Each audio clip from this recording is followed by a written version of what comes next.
morning, sir. Morning, Dave. All right, we are live. Yep. We are good to go, Chair Friend. Thank you. Good morning, everyone. Welcome to the first ever meeting of the North Carolina Charter Schools Review Board. It is September 11th, 2023. I'd ask that Vice Chair John Eldridge lead us in the pledge today. I'd also ask that after the pledge, we stand for a moment of silence in recognition of the importance of this day and the country changing and world changing events that occurred 22 years ago. I pledge allegiance to the flag of the United States of America and to the republic for which it stands, one nation, under God, indivisible, with liberty and justice for all.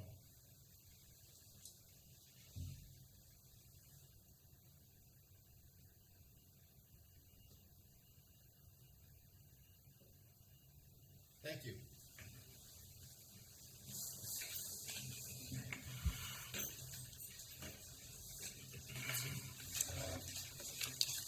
The mission of the Charter Schools Review Board is that we work to ensure the existence of high-quality charter schools in North Carolina. A reminder of our ethics statement. Board members are reminded that it is our duty to avoid conflicts of interest and appearance of conflicts of interest as we handle the work of the Review Board. Does any member of the board know of any conflict of interest or any appearance of conflict of interest in respect to matters coming before us at this meeting? If so, please state them for the record. I would be accusing myself from Warren Young Explorer School.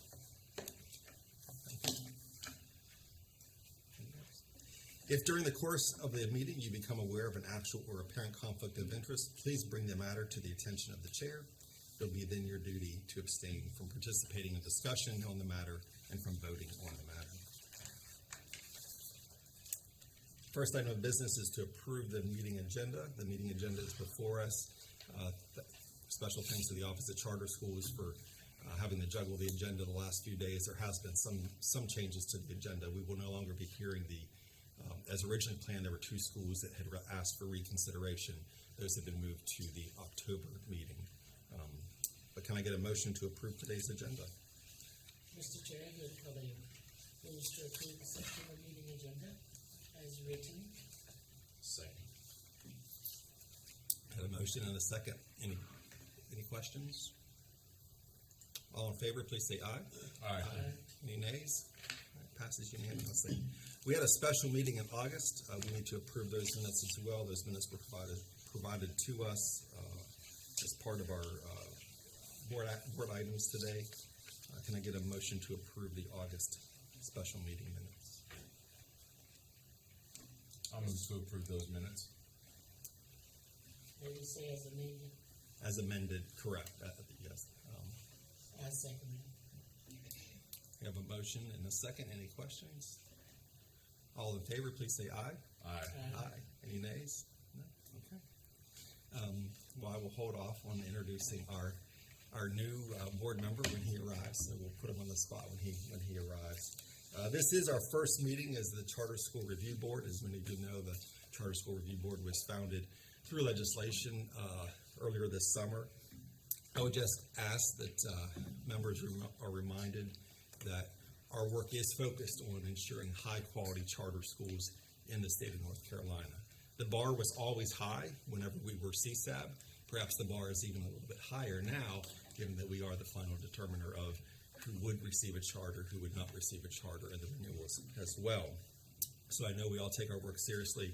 I'm looking forward and super excited about moving into this new cycle of applicants, and I'm sure you are as well, and putting the time and effort to review every application thoroughly, fairly, and again with that high bar of ensuring high-quality charter schools in North Carolina. There are a couple of items that perhaps are worth pointing out. One is that the legislation also changed a couple of things related to charter schools, one being the 30% growth cap that existed on schools that were not low performing. That cap no longer exists, so schools that are not in the non-performing list, low performing list, can grow more than 30% yearly if they choose to or would like to. Also, I'd be reminded, it's important as we make our deliberations and decisions, if we're going to deny a school a charter, we need to be very clear as to why that denial is being given. State Board of Ed does have appeal authority to review any schools that we deny, so we want to make sure that we're very clear in why we've decided not to move a school forward. With that, I'm going to turn it over to Ashley for a director's update.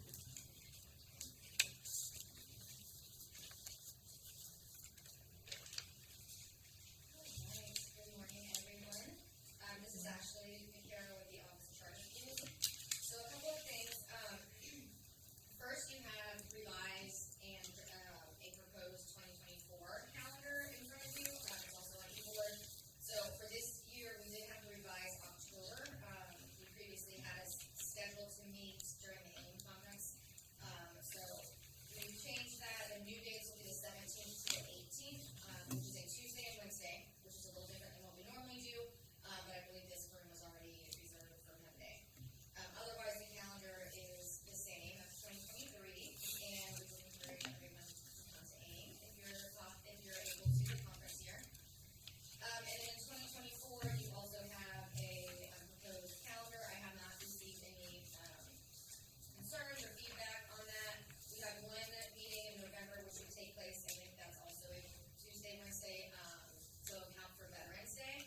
But otherwise, they're Mondays and Tuesdays, usually the week after state board meetings. Any questions about the calendars? And if not, if we could get a motion to approve, that would be great. Quick question, or just a reminder, as we look at this year's cycle and the number of applicants for this November and December, I'm correct that we're setting aside those dates largely for second round interviews as needed. I mean, there might be other things that pop up, but that's correct. That and renewals. And renewals. Yeah, Okay. those will be our heavy months for renewals, and in the second rounds, we don't have nearly as many renewal schools as we had last year. Last year was pretty intense, so it should be a little bit easier to get those done. Okay. And we also can, with the new board, format, we don't have to account for having 2 additional months to take everything to state board. So if we're not quite a tight timeline to get like renewals and stuff done. And I guess I should say too, and I'm not predicting anything here, but there's nothing magical about whether it's a second interview. Like, it could be a third interview, it could be a fourth interview. I mean, we're going to have to take our time to make sure that we thoroughly review these applicants before we move someone forward with a recommendation too. We're not just a recommendation, but with approval to get their vote. So I just share that with, we've always kind of in the past, right, first interview, second interview. It may or may not be that. It may be needed more time for that. So I get a motion. Can I get a motion to approve the calendar, Charter School Review Board calendar for the rest of this school year, or the rest of this calendar year, in 2024? Mr. Chair, I move that we approve the revised 2023 calendar, the 2024 calendar. Okay. That's the 2024 calendar. Can I get a second? I'll second that. All right. Any questions, discussion? Okay. All in favor, please say aye. Aye. Any nays? All right, passes unanimously. All right, just a few more items. I did want to introduce people here at the board. You are all, you met last year, Maria Mills and Keegan Shores. Those are our previous year's Principal of the Year and Teacher of the Year for our charter schools. And then today we also have TJ Worrell.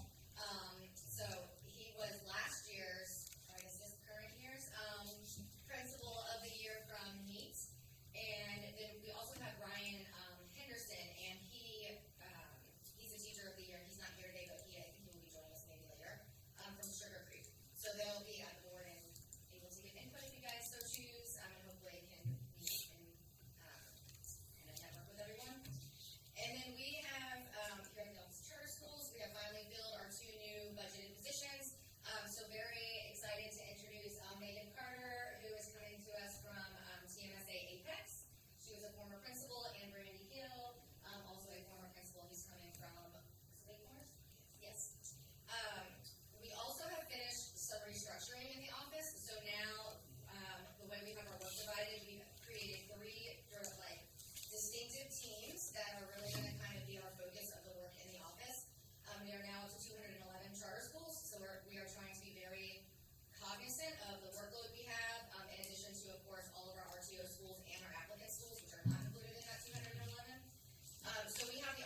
attorney to really focus on these three buckets of work that we are doing in the office.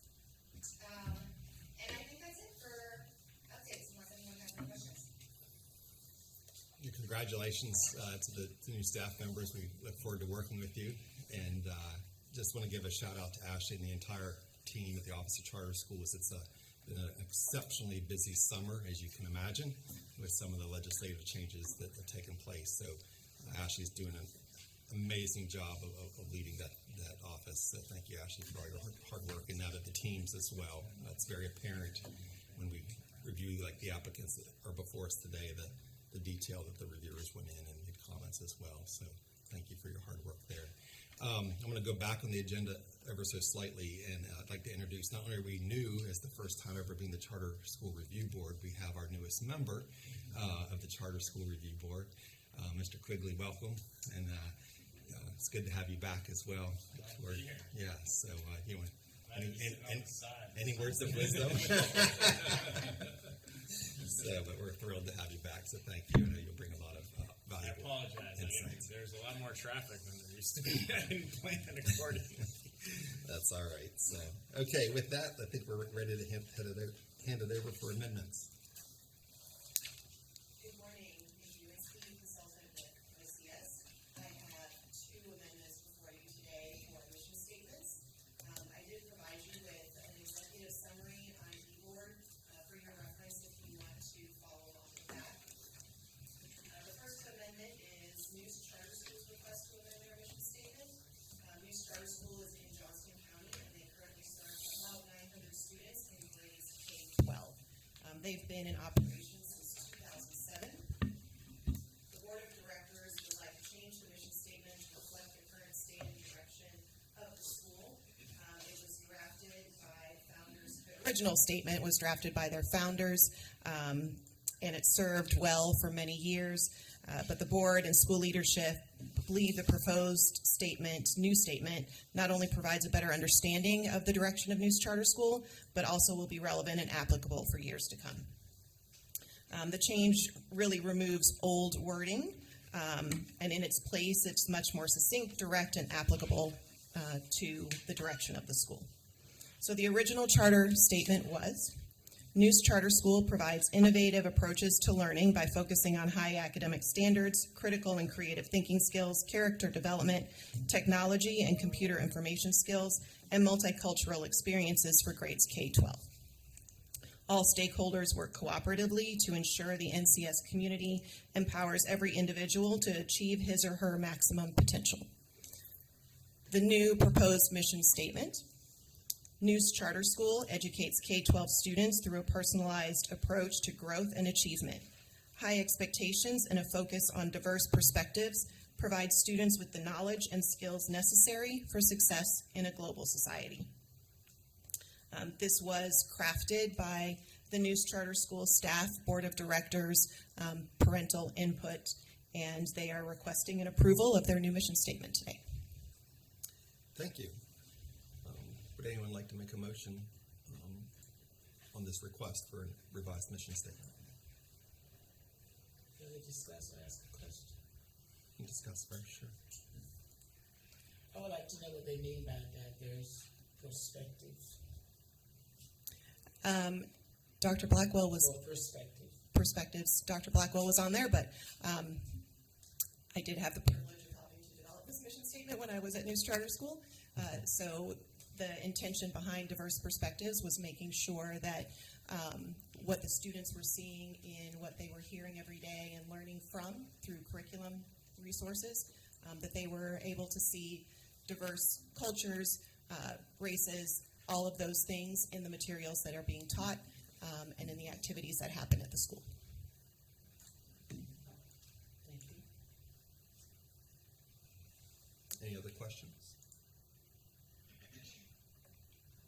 Would anyone like to make a motion for approval? I'll make a motion. A motion? Can I get a second? I'll second. A motion and a second. Any further discussion or questions? All in favor, please say aye. Aye. Any nays? Passes. Thank you. Okay.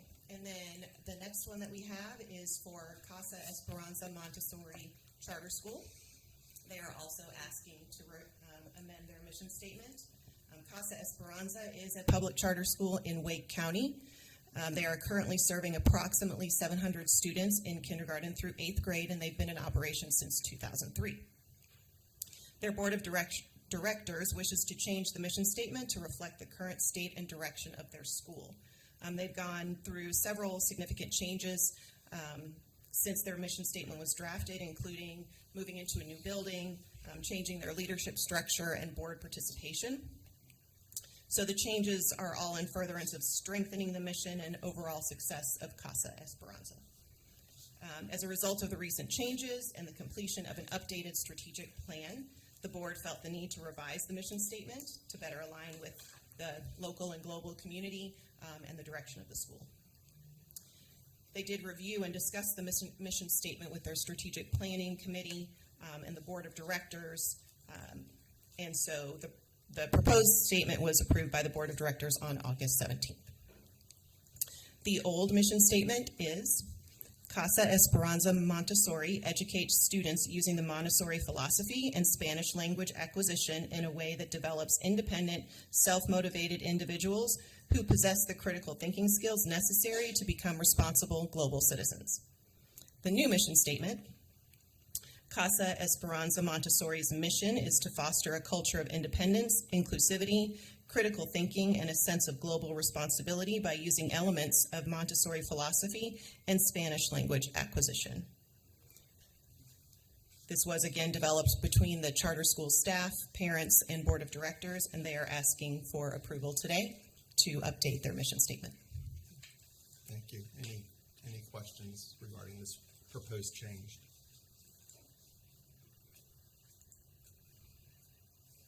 Hearing none, can I get a motion for approval? I'll make that motion. Okay, I have a motion for Mr. Codby. Can we get a second? I'll second.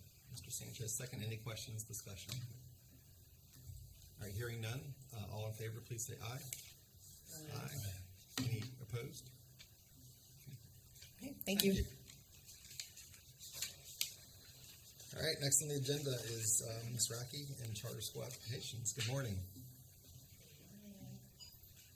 Good morning. It's great to see everyone this morning. Melanie Rackley with the Office of Charter Schools. I am here to present the charter applications for the 2023 cycle. We will hear from 5 of our 15 applicants over the course of today and tomorrow. And there is plenty of material to cover, so I will try to move quickly through those slides. So before we unveil our 2023 applications, we'll go over a quick 2022 recap of the recommendations that were made in our previous cycle. We'll highlight some of the statutory and administrative references. We'll outline the 2023 application and interview processes, as well as reserve some time for any comments or questions. Next slide, please. And so on this slide, we see that the final state board approval was a total of 8 schools in the 2022 cycle. There were 2 accelerated approvals. Those applicants have already completed their ready to open planning year and have opened for the 2023 academic year. That leaves 6 schools that are slated for open in the 24-25 academic year, bar any delay requests that we receive, and they will begin the RTO process this fall. Next slide, please. And then originally on our agenda, we did have the 2 reconsideration schools that were to be in front of us today. Those have since been moved to the October calendar, but I do have your original votes here and the state board final votes as well. And then we have a reference to that session law. So we'll hear from ALA Monroe and HCLA Wake next month. And so I do always like to begin with the actual charter school definition as we have it on our website, and I call this to our attention today. In light of the recent legislative and policy changes, revisions may be considered. So I'll go ahead and read this. Charter schools are public schools of choice that are authorized by the State Board of Education and operated by independent nonprofit boards of directors. State and local tax dollars are the primary funding source for charter schools, which have open enrollment and cannot discriminate in admissions associated with any religion or religious group or charge tuition. Charter schools operate with freedom from many of the regulations that govern district schools, but charter schools are held accountable through state assessment and accountability systems. Our next slides contain the statutory and administrative rule references for our North Carolina authorizing process. And so a couple of education bills that were enacted into law by the North Carolina General Assembly. It looks like Session Law 2023-110, also known as House Bill 618. This shifted the authority to approve charters from the State Board to you all, to the Charter School Review Board. It created a right of appeal to the State Board of Education from review board decisions. And then further, our second general statute, B10, the powers and duty. This just outlines the powers and duties of the review board, and the change here is that the newly formed review board will review applications and now approve or deny charter applications, renewals, and revocations. Obviously, this is a shift because previously your board would make recommendations to the state board for final decisions on action items. Next, the review board here in Session Law 2023-107, this is specific to the LEA impact that we previously requested from schools within the applicant's geographical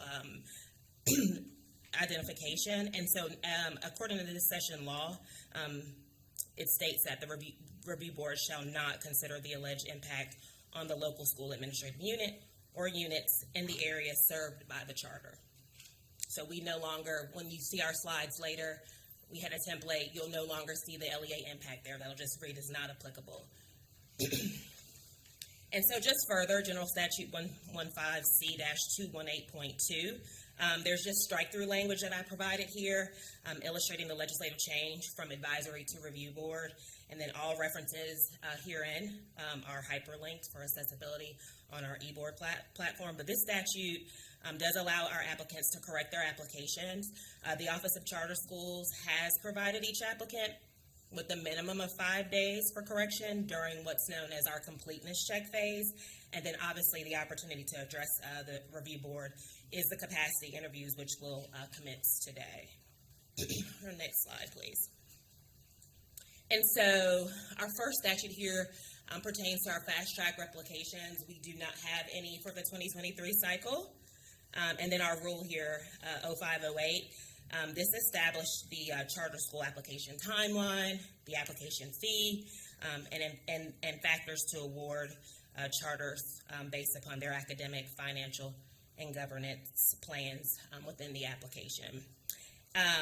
Further, 0508, like I said, it establishes that non-refundable application fee, and then factors to consider when determining charter approval. And then Rule 0509, this is the rule that kind of establishes our planning year, what's also known as the ready to open process, and it outlines criteria for accelerated applicants. So if we go to the next slide, when we look closer at 0509 and what's within that rule, again, consideration for rule amendment here, given that the changes to our aforementioned governance structures that were enacted in the legislation, some of the language may be needing to be updated as it relates to some of the references to state boards. So just here for review and consideration of that, and all of that is linked within the slides.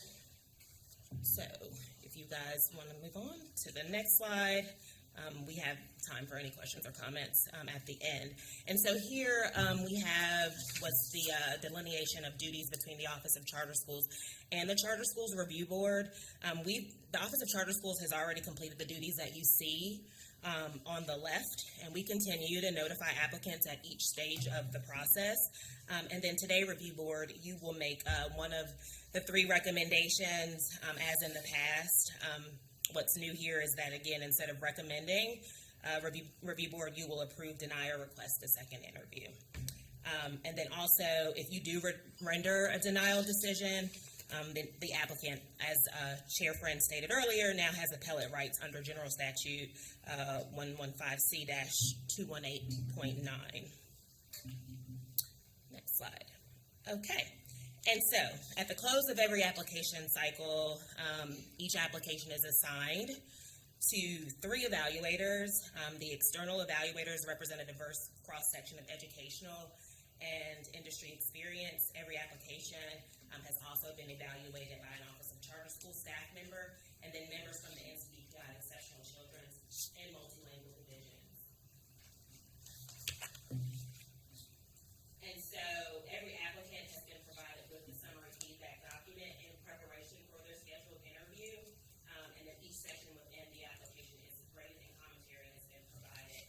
The Office of Charter Schools sent summary feedback to the applicant board chair and the designated primary point of contact for each of these applications that you'll hear from today and tomorrow.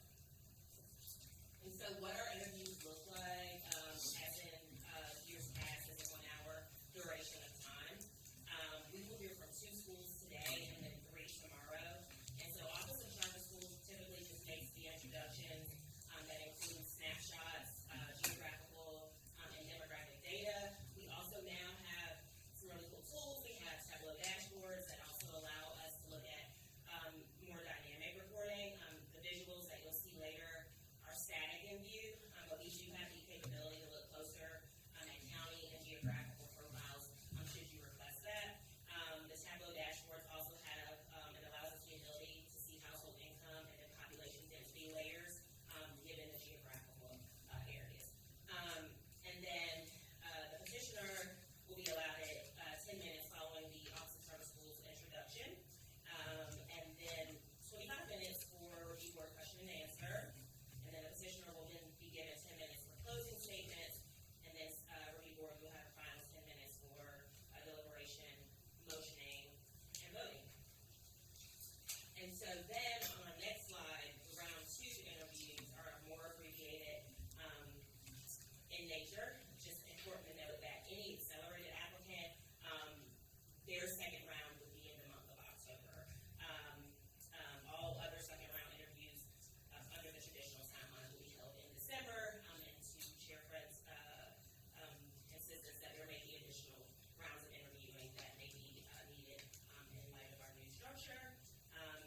If the second interview is granted, applicants may only submit supplemental documents specifically requested by the board. And then committee leads are responsible for generating and collecting the second round questions from fellow committee members. And then the Office of Charter Schools ultimately will provide those generated questions to the applicants, and they will then have at least 10 calendar days to submit the requested documentation. And so, just as a reminder, we have new board members. This is our committee structure here.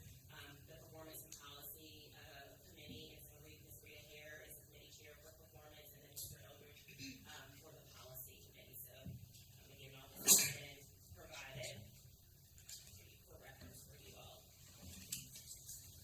And so, our next slide again is just abbreviated structure, so it's generally 45 to 50 minutes in duration, but obviously you all have the discretion for that timeline. And then if I can take any questions or comments before we begin our 2023 application, I believe I can stop here for a second. Catch your breath. I know. It's a lot. Thank you. I actually do have a question, and it's not necessarily about the applicants before us today and tomorrow, but just the with the. Are we looking at the charter application itself? I know this year's applicants submitted thinking the process was what it used to be, and it's slightly changed. Are we looking at potentially for next year making any changes to the application? What questions we ask? What questions should be edited? You're nodding your head. Yes. Yes. Okay. We generally look at that late in our current cycle. So in November, we do look at that. We begin to clone our application and revise previously. Any material changes had to go through the state board. So obviously, if there's new processes that need to be put in place, we're happy to revise, edit, remove any questions. So I can make that available as soon as possible within that process. Yeah, I'm not trying to add more to your plate, but when you get to that point, I think it'd be important for us to be able to have a chance to review the questions and make sure that we're asking the applicants some of the things that we want to know. Right? Okay. And then remind me, how many schools opened up this year, 2023? So the 2 accelerated 7. Currently open. Okay. Not for today, not for tomorrow, but for maybe the October agenda. Could we get an update on how those schools are doing in terms of? I'd love to. Okay, thank you. Any other questions? I have a question. So hypothetically, if we were to approve an application today, it would be approved upon completion of the ready-to-open process, correct?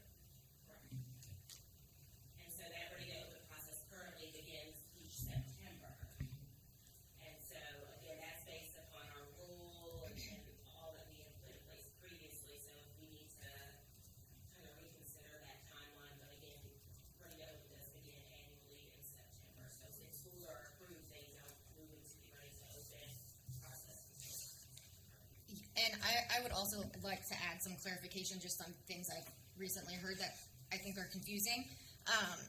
When a charter applicant is approved, whether it's, in this case, it's going to be by, if it's approved by your board, or previously when it was approved by the state board, that just means that that charter application itself has been approved for that board to move into the ready to open process. It is state law that a school must complete the ready to open process successfully before they can actually operate a charter school.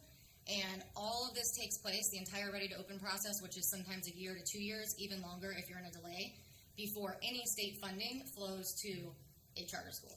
So no school is operating, if you approve a school today, an applicant, it's not opening its doors tomorrow or even receiving any type of funding for planning. They do not receive planning funding from the state. They might have a grant or something like that. So I just think that is clarity that might need to be Ashley, made. for other people that are listening to, could you describe how that funding works for the first year as well? Because I think it's a shock to some people to find out how the money actually gets to the school in that first year. Yeah, it doesn't get to the school until there's actually, you need a certificate of occupancy. That's all of these approvals that have taken place, a very structured and rigorous ready to open process. And the allotments, the state allotments at least, are based on average daily membership. So it's based on actual enrollment, which if you don't make your first, like your projected enrollment, it's going to be trued up and may change. So it's not a matter of just getting approved and then all of a sudden you have funding. That's not how it works. And the funding gets dropped in 3 allotments, yeah. and those happen in July. Typically, when do those happen? There's usually for the new schools, it would be usually in the summer, once you get your certificate of occupancy, which in some cases might just be like a week before you open. And then I believe there's another one in winter and another one in spring. So it's spread out through the course of your, and it's like you said, Right. The first allotment will be based on what you thought enrollment was going to be. The second one is where they true up what it actually was. Yeah. Correct. For Yes. the daily After membership. first month. Yeah. But I had heard some confusion, I think, about when schools get funding, and it's not upon approval, it's upon going through the entire ready to open process, having a building that's operational and has all of the necessary, certificates of occupancy and all of those things. So it's usually a year or two out down the road. Thanks for the clarity. Yeah. Question about the RTO process. You said it starts technically in September, but the reality is that as I look at our list of schools today, tomorrow, then October, November, I mean, the reality is that schools that, if any schools are approved, it's probably not going to happen until most of these are not going to happen in September, right? So are those schools at any disadvantage, or do you go back and sort of work with those boards? Like if a school wasn't approved until December or January?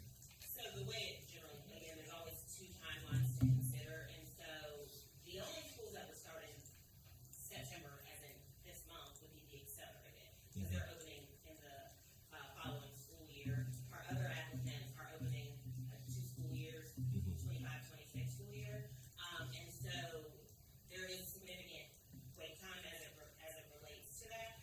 But the Office of Charter Schools fields questions from the public, from applicants all the time. They apply, and we let them know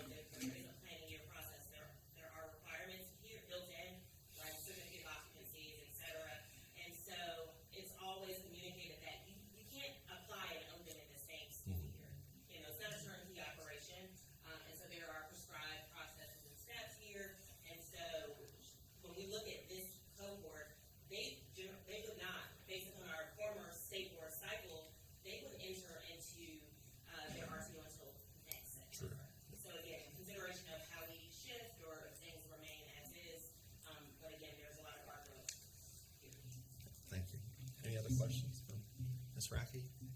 Makes sense. All right, let's do it. Let's go. All right, and so, roll. So when our application cycle closed on April 28th, we received 16 applications. We have since, after the completeness phase, had one withdrawal, so you'll hear from 15 applicants over the course of this month through November. Of those 15 applications, one is an accelerated request with an anticipated open date in the 24-25 school year, and then all remaining applicants will open in the 25-26 school year. So you see the county distribution here. The one accelerated application that we'll hear from today represents Warren County, and then the standard applications we hear from this month represent Orange, Guilford, and Moore counties. And so we kind of have a map on our next slide. So it just represents our westernmost applicant being Gaston County, then our easternmost applicant is in that Duplin County, New Hanover part of the state.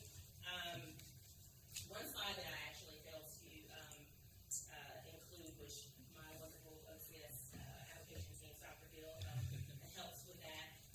And so when we look at this 2023 applicant cohort, in year one, the number of students projected to enroll is circa 3,100 students, and then by year five, that collective number of students projected to enroll is around 8,500 students.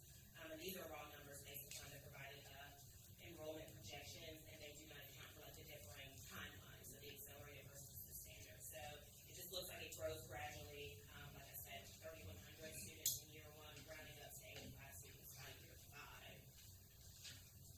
And so I believe I want to make sure that we do have our Warren County board available. If you all are, you have some seats reserved here up front, so please move closer to the front. Ms. Racky, I'm going to pause you for a second. We're going to take a really quick bio break. And so that'll give the applicant time to kind of get settled there. And so give us maybe, let's return at 9:50. That's 7 minutes. Thank you so much. Well, you're leading this one, so I can't.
think we're ready. Go ahead. Okay. All right. Wonderful. So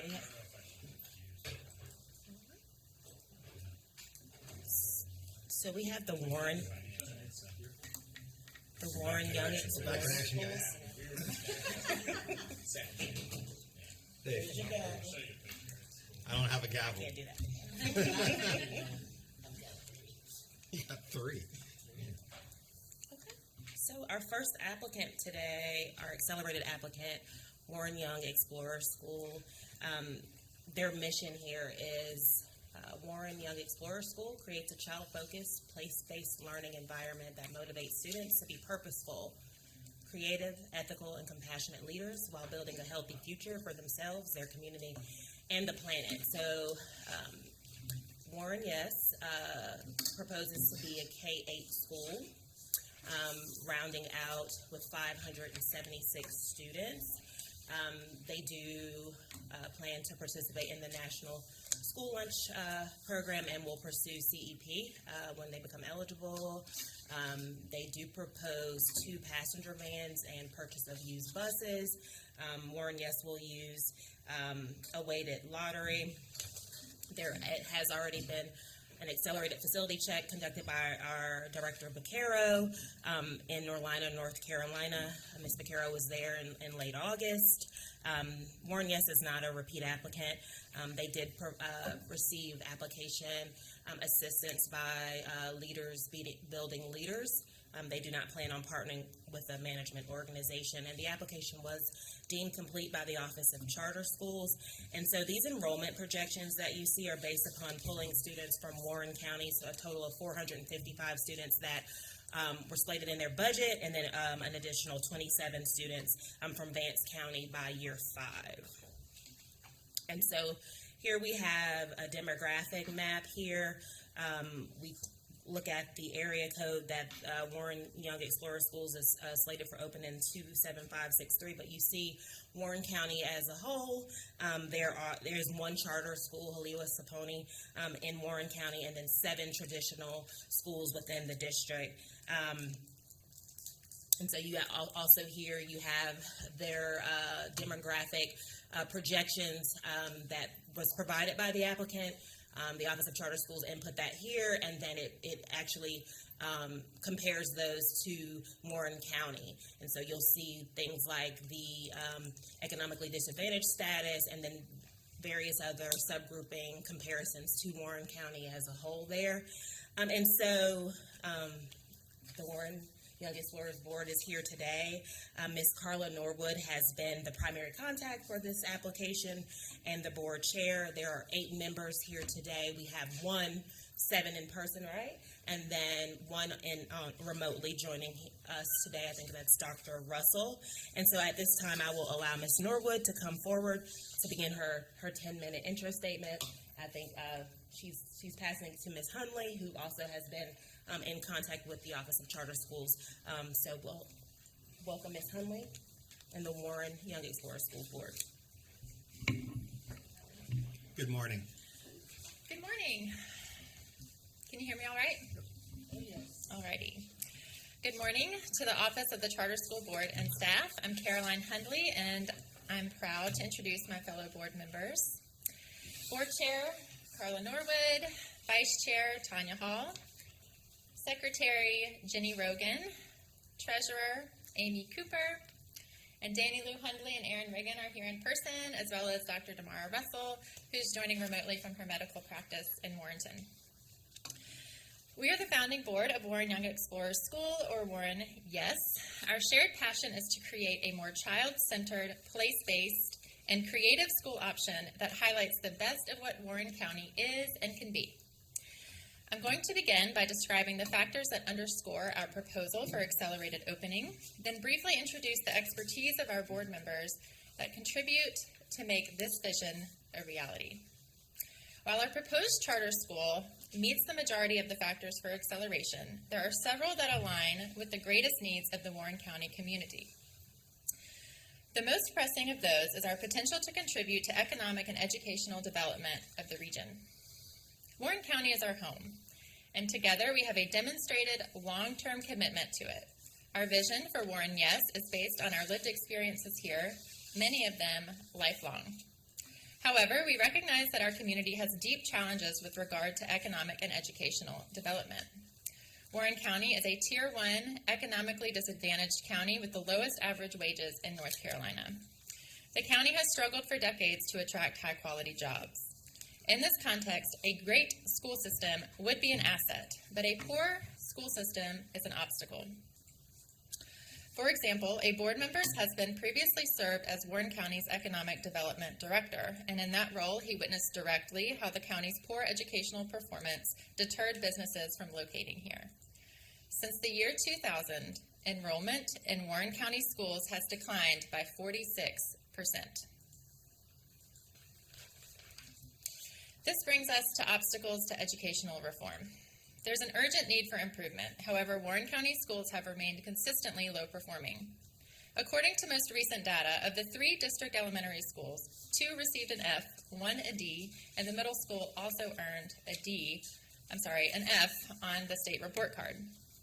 Despite multiple restart opportunities over the years and turnover in both the school board and the superintendent, the district has not adapted its pedagogical approach nor responded to requests for more genuine community engagement. As a result, students are not benefiting from research-based approaches that have been shown to improve educational outcomes. Meanwhile, nearly 40% of the school-aged children in Warren County opt for other educational settings, either homeschool, private schools, or charter schools. And these are outside of the community. Each morning, well-trained teachers and many students leave to learn in these nearby counties. The students taking advantage of other opportunities are diverse. Approximately 50% of them are students of color and 50% are white. And as this demonstrates, all parents want the best for their children. It is in response to this urgent educational need that Warren Yes emerged. Our mission and educational approach are unique in our region, which is a key factor for acceleration. Warren Yes will offer a great and unique education in Warren County, which all students deserve. We will provide a much more accessible, high-quality option for children in the community by relying on 4 educational pillars: place-based learning, outdoor and agricultural education, creative expression, and holistic health and wellness. While prioritizing these pillars, our lessons will be aligned to the North Carolina Standard Course of Study. These pillars were selected because of their relevance to our community and because evidence suggests that they can improve educational outcomes for the socioeconomically disadvantaged students that we will be serving. I'll briefly describe each. Place-based learning, which will take the shape of project-based and hands-on learning that immerses students in the local culture, environment, and experiences of Warren County, and that will provide students with a better understanding of the opportunities available to them in our community. Number 2 is outdoor and agricultural education, which will bring students outside to our school farm, outdoor classroom, or on field trips. Research has shown that outdoor learning improves students' abilities to become high-performance learners with diverse skill sets and helps combat the decline in student health that we see across the nation.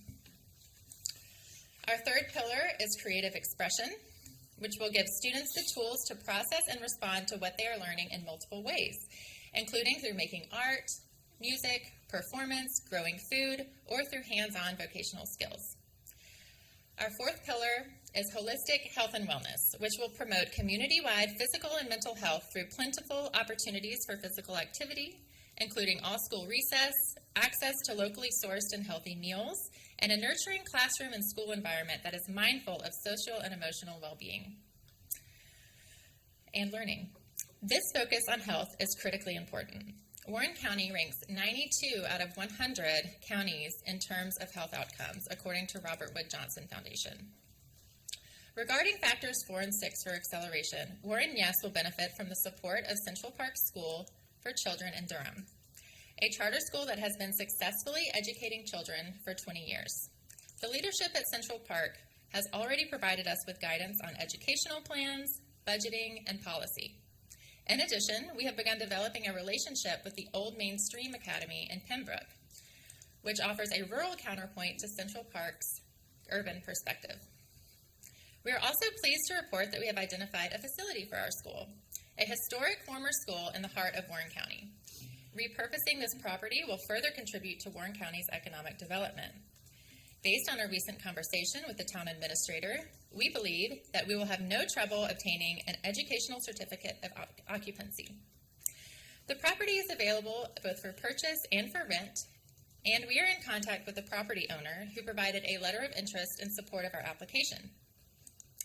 We are confident that together, the founding board of directors of Warren Yes have the skills, experience, and expertise to make Warren Yes the best school it can be.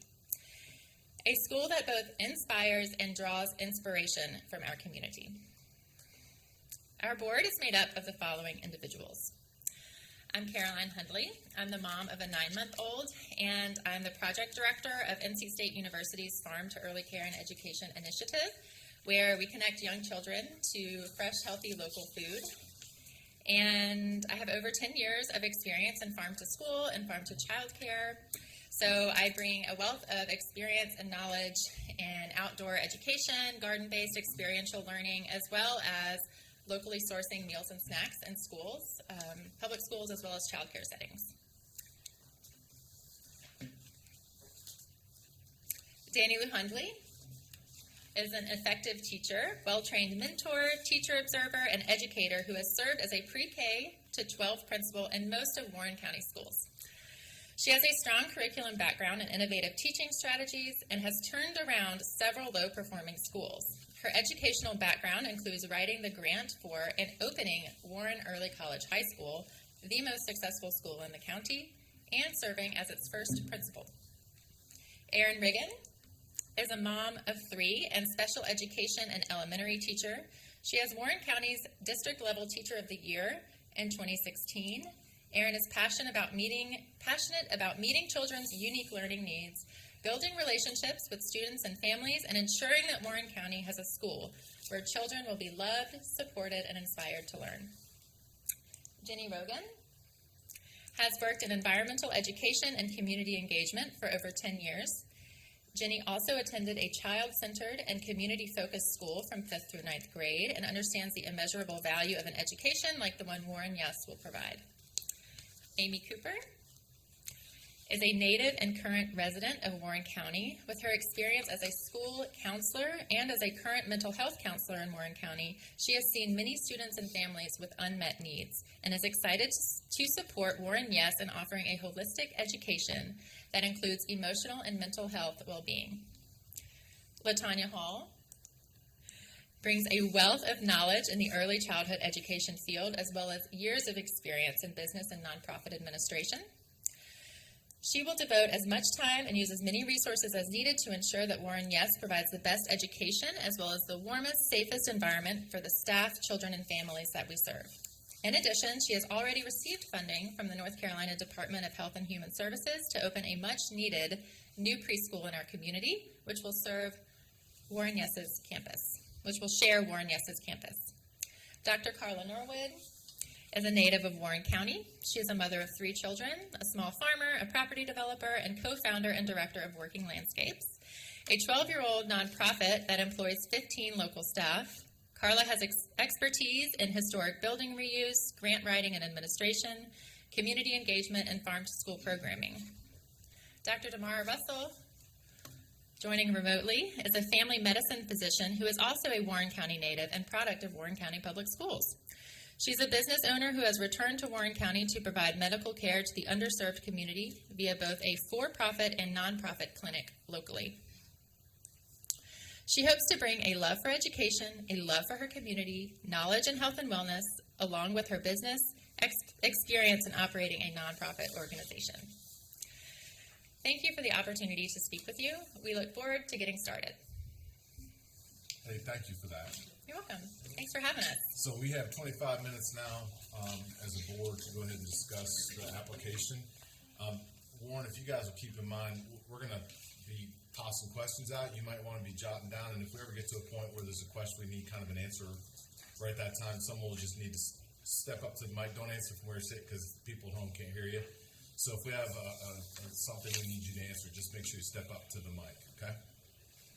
All right, board members. So before we get into that, I had a question for Ashley. You did do a site visit. Could you give us an update on what the site visit was? Yes, and I've sent you guys the report on that, but, essentially it is, I would say the strengths are that it is a very large, facility, lots of room to accommodate the program they have. The concerns I had was the age of the building. The building, I believe, is over 100 years. So would, seemingly need some type of renovations or upfit. And I have talked to the board about making sure that they have been they get in contact with local, inspection staff and the folks within Warren County that would be issuing inspection approvals and certificate of occupancy. And I've also highly recommended some type of structural engineer or somebody with that type of expertise to go and just review the building because it is, over 100 years. Do you know the last time it had been in use? Recent 2017 for school, yes. 2017 was the last time school was in the building. I believe it was a private school of some sort. And now it's used, it looks for like vocational type of classes, like photography, like adult classes, I believe, and like rented out event space. Thanks. And board members, any questions that you'd like to toss out there for us to consider? Related to related to the facility itself, have you as the board, have you done any preliminary work working with an engineer or someone that give you some sense of what you're in for to get the school to code for a public school? Sure, thank you. We have visited the property ourselves several times and talked with the town administrator of the town of Norlina, who's very familiar with the property. He has been working with the current owner to pass inspections related to some of the programming that the current owner has been trying to do, which one of his ideas has been putting apartments on the second floor, and so that's been approved, actually, but it's still zoned as a school. We've been informed that since it has not operated as a school for the last 180 days, that we would need to get a new zoning permit, but been told that that will not be an issue. The town is very excited to work with us. Is there a sprinkler system in place? There is not a sprinkler system in place. The first floor has been renovated to include a central heating and air system. The second floor has window units and heat. So the first floor is used right now and ready to use at the moment. The second floor has not been used since the private school was there in 2017. Have you worked for or with an engineer or architect to get an educational plan for that building? Like if you were to get the go today. I have a relationship with an architect and engineering firm based on other projects that we have done, and I have been in touch with that firm to let them know that if we get approved, we'd like to begin work on this immediately, including a structural engineering assessment and getting started just on figuring out what other renovations would be needed before opening in August. The first year, we will have 6 classrooms. It can all be downstairs. The kitchen is a commercial kitchen that has a current inspection from the county environmental health department. So I think they're relatively minor improvements that we would need the first year. In order to occupy the whole building, there would be more. Have you accounted for that in your budget? We have. We've developed an estimate of how much the asking price on the property is about $2 million. And while we believe we may be able to purchase it for less, we have included a budget calculation that includes the full purchase price and a mortgage, and that is part of our budget. It's part of our startup year budget, and part of our ongoing budget is paying that mortgage, and that includes, I think, about $250,000 for renovations in the first year, over the first couple of years. And we've also spoken with self-help credit unions, charter school lender, and been in touch with the USDA Rural Development as potential sources of loans. Thank you. Billy, you had a question?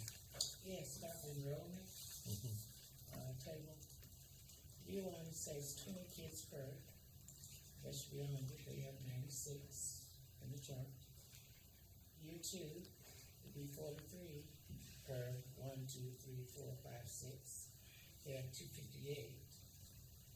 And year 3, of course, that was left out, but I assume it's year 3.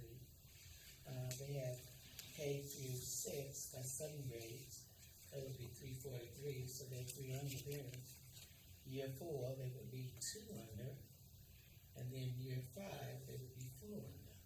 I don't understand the rationale or the breakdown of the enrollment. Why not 100 kids as opposed to 96? So there's a difference in the 4. And then they say they're going to open the first year with 104, but they're showing 96.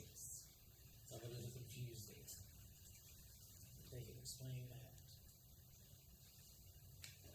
Sure. I apologize for that inconsistency. I think it was a syncing issue when we were uploading things to the form, that some things got edited and some other things didn't, so that some of the edited things didn't get copied. The first year, we are anticipating having 2 kindergarten classes of 16 and 1 class each of first, second, third, and fourth grade of 18 each, and then adding classes as we go. Can you update the numbers then by year? What's year 1 enrollment looking like? Yep. Year 1 enrollment is 104. Year 2 enrollment is 280. Year 3 enrollment is 354.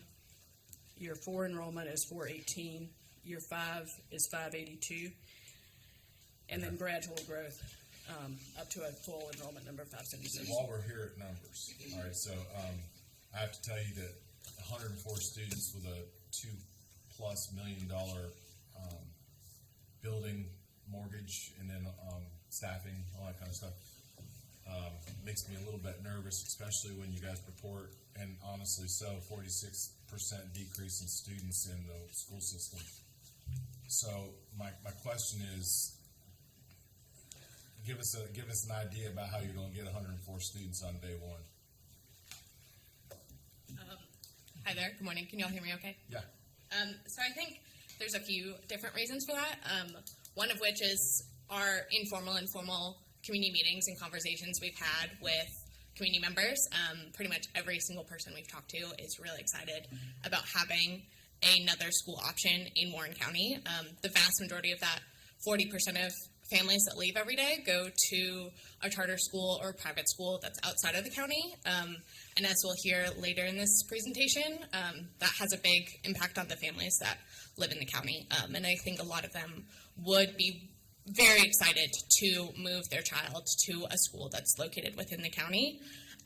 We've also sent out a survey prior to submitting our application to some interested families, and the vast majority, 28 out of about 80 of the respondents, said that they experienced very high interest in a charter school in Warren County. And yeah, we believe that based on our conversations, enrolling 104 students will absolutely not be a problem.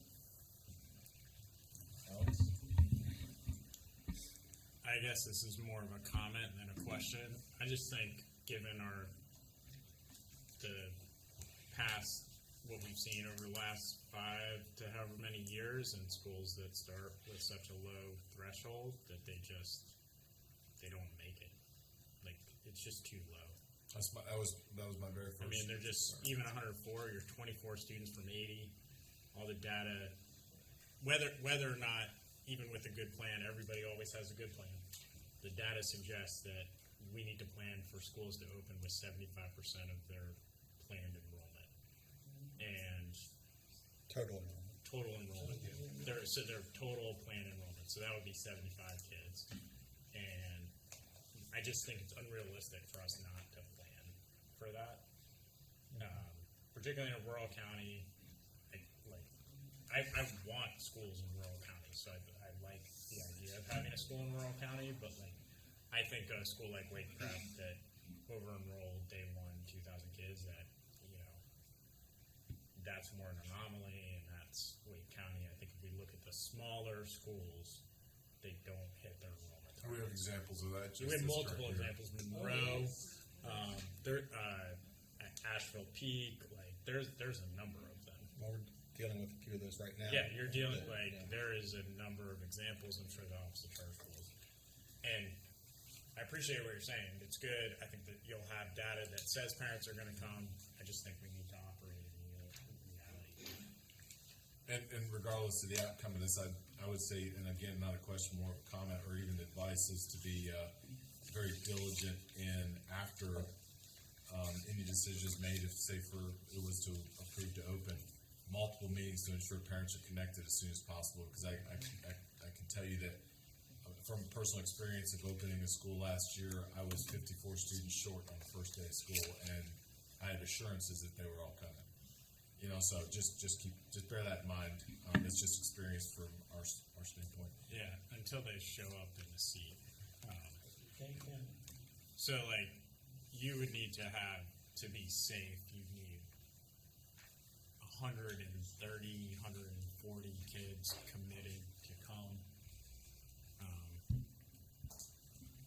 Particularly with the facility numbers, the expenses there with a school that small, underperforming on enrollment, just puts you in a serious financial risk. And I would say with the state board's perspective on this stuff now, they're going to immediately look at this and say, we have real concerns about funding this school, right? Based on what they're saying, they're going to use as an accountability mechanism for authorization. Yeah, I think, again, it's a comment, I tend to agree with Mr. Quigley. I guess when I was looking at the evidence for the desire for the school too, a lot of the desire for the school was focused on what Warren County isn't doing versus what you are going to do. Even the survey questions themselves were asking parents to really dig into their perceptions of what they're getting with Warren County schools. And so this is your opportunity this morning is, what are you doing differently? What's going to make it, what's different versus talking more about the alternative? Absolutely. Yeah. Thank you so much for that question, because I think that's a really important part of our whole process here, is that we are really trying to provide something that's very different. And a lot of that is really coming down to like celebrating children and their families and the community around us. And I think that's through our education plan, and that's through our 4 pillars, which you heard a little bit about during our opening statement, but I'll just say them again, which are place-based learning, which we hope will create a pride of place and allow the children of Warren County to feel like Warren County is a special place that they can leave and return to, as opposed to just leave. Additionally, outdoor education and agriculture education. Agriculture is a huge part of Warren County, and that's not present in a lot of the school options that are available, and we'd love to really bring that back into schools in a real way through having a school farm and through also connecting with farmers in our community. Additionally, we have a strong focus on holistic health and wellness, and for us that means not only physical health, so making sure that kids get outside every day, kids are able to eat a healthy meal, but also like feel good in their classrooms, feel good in themselves, so that like social and emotional learning is something that's really important for us, and we have a lot of kind of experience with on the board. And then finally, creative expression, so that's recognizing that every child learns and kind of responds to new information differently, and so making sure that that gets incorporated into everything they're doing. The projects that they're doing in the classroom include art, or they include music, or they include dancing, or they even include kind of learning a skill. We were talking even in the car this morning about, growing up in Warren County for some of our board members, you write your name in a piece of leather, and that's just not an experience that children of Warren County can have anymore, and we want to bring that back. And I think all of these things also create a school system where children are deep thinkers, where they're problem solvers, and where they're community leaders, all of which are not quite present in the educational options available. And we think that our model of schooling could really provide those things in a way that's really crucial to kind of the success of both the children of Warren County, but also the community as a whole. Can I ask a follow-up? Yes, sir. So, as you state in your application, much of the teaching at Warren, yes, will take place on the school farm.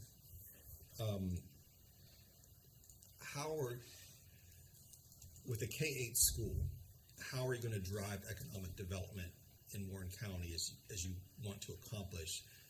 Because they're leaving you in 8th grade, and then they're going to the high school, which tends to me, I would think, would be the grades that are more likely to drive towards the change you're wanting to make in terms of actual preparing students for jobs that exist in the county. So is there can you talk about that challenge? Like, you're doing this with K-8 students, but then where do they go from your school? And then secondly, question about staffing, because I would assume this takes a special type of math teacher, a special type of science teacher, if, again, most of the learning is going to take place on the farm and building those connections as well. Can you address kind of those thoughts? Yes, absolutely.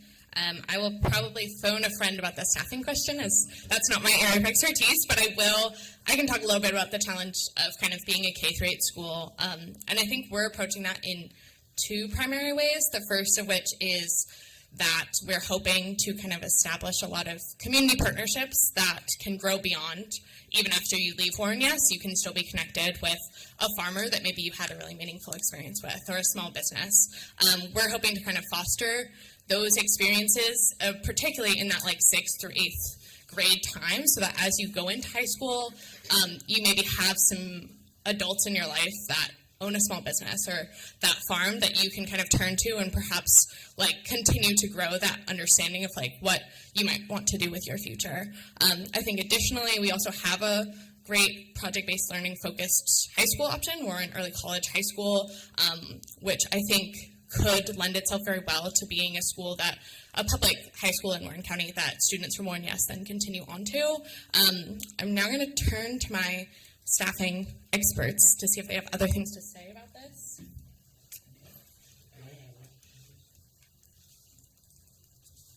Good morning.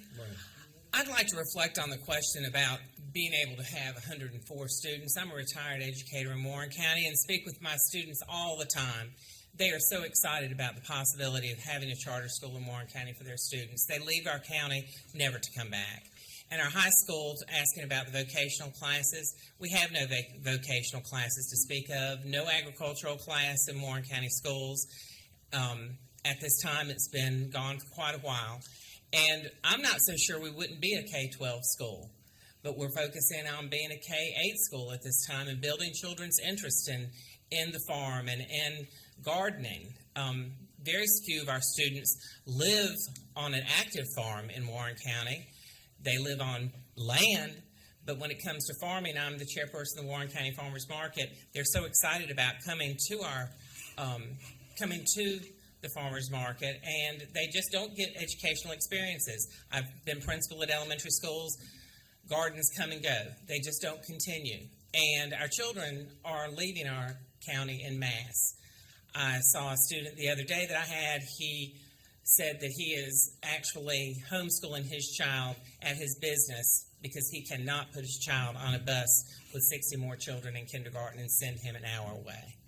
He just cannot do that. And it's irrespective of socioeconomic status. As far as hiring teachers, we have teachers, I believe, and I feel sure, that would be anxious to come to a school that are like this, that have been excellent teachers, but drive in long distances, that are highly skilled teachers who, yes, it would take some staff development to pull them all together and make sure they were on the same page, but they have been well trained. But they're leaving our county because they're not satisfied with the culture in our county and the leadership in our county. It's been going on for years. Identified the staff development platform?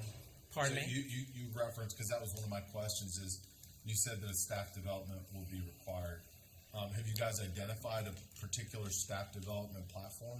Well, I have looked, and I think we have looked at project-based learning. We had a project-based learning school in our county that was just closed recently, in fact, this year, due to a lack of, in my opinion, proper staff development throughout the years. The principals changed, and with those changes, the new principal just was not skilled in project-based learning.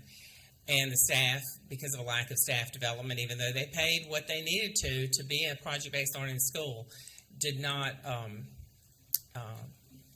carry on the way that the school had been originally set. So we do have people in the county who are skilled in project-based learning but are going other places and have left. In addition to that, I have history in Padilla. in seminar teaching, and I'd like to see that incorporated in our school. We've included that, and the Padea School has moved to Asheville, and I'm hoping that when our school opens that we'd be able to connect with them. I've talked with them, and they will do some online work with us, and our teachers and our skills that our teachers bring will build our school and make for a strong school. When we visited Central Park, much of what they're doing, we also can do through online teaching and learning and connecting with Central Park, pairing teachers so that they not only learn from those teachers, but they see what's happening in that classroom. Thank you. Yes, sir. I'd like to see more time into the academics. They say that their program will improve the standardized test results, all that, but I'm not hearing a lot about academics. You know, the 4 basic core. Yeah, Yes, 'cause ma'am. That's a great segue because of talking about the staffing, and then the PBL is at the end of the day, it sounds You've got like to you take guys are that really test. focused on the whole child, which is great. But then there's those requirements that come from the state with grade tests and things of that nature. So how do you take a lesson on the farm and turn that into a preparation for like a real world activity or for an end of grade measurement? And I'm going to turn this over to Ms. Reagan and Aaron in just a moment, but we had that exact same question. When I read that application, that jumped out at me immediately from being a principal, knowing that at the end of the year that grade does stand for your school. And I asked that question when I called to Central Park and when I visited. And you've got to address that issue. You've got to envelop the standard course of study in your lessons. The 4 pillars, when we were talking, that we would expect the teachers to teach those 4 pillars. However, 2 of them would be focal points in the lesson, using the standard course of study objectives as your main source of planning. Preparing the children for the test, I have seen teachers rotely teach that test, page after page, day after day. And scores haven't improved in Warren County doing it that way. We want to do it some way new and some way different. By integrating it, by doing unit plans so that children see how learning is more than a separate skill set, but learning is done in a collaborative manner across the disciplines and from elementary school to middle school, and who knows, maybe high school. Because my husband owns a business. We have a small farm, a greenhouse business, and it's very difficult to find people to work there. And so to turn them on when they're young, we hope and we plan will follow them through the years. You have 2 minutes left Okay, on our sorry. time here. So. Okay, I was going to quickly speak to the academic portion, and I'm going to speak as a teacher and a mom. Testing's definitely important, and I'd want to know more about the academic planning. We've been talking about utilizing the science of reading. We want to develop strong readers, so we've looked into Letterland, using their multisensory approach and tailoring it to our 4 pillars. We have looked into illustrative math. That's what our mentor school in Durham uses. It's a hands-on math curriculum that we're excited to look more into. But basically, it goes back to the teachers we want to hire. We want them to be able to take a standard, use our pillars, and create lessons that are standards-based and creative and engaging to these students. So, for example, we have our students planting pumpkins or flowers, and we have classrooms hatching chickens with eggs, and they can compare and contrast life cycles of plants and animals, and they're seeing it firsthand. They're getting to write about it, experience it. So just a way of using the garden and the farm in the classroom in creative ways for these children to see learning happen and it be meaningful to them. Thank you for that. Yeah, one more quick question for Dave. Why did this board choose to submit an accelerated application versus a traditional app? What was your thinking behind that? I'm going to pass this on to Ms. Norwood.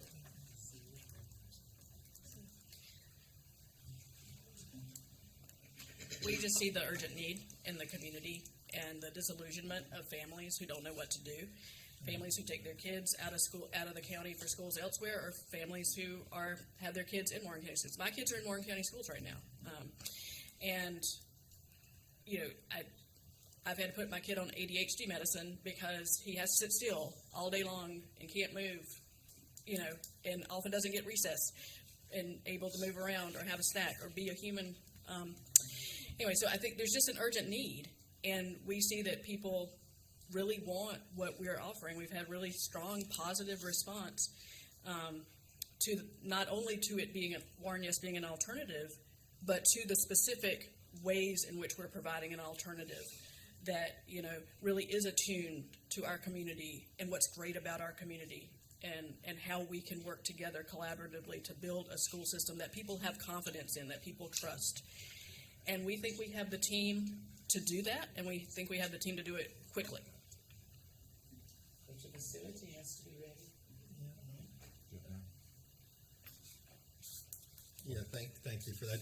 May I ask a Yes, follow-up please, question? yes. So it's actually a follow-up to my earlier questions. You acknowledge that it's going to take a lot of staff development for your teachers. But I'm looking at your budget, and correct me if I'm wrong. There's $0 for staff development in your budget.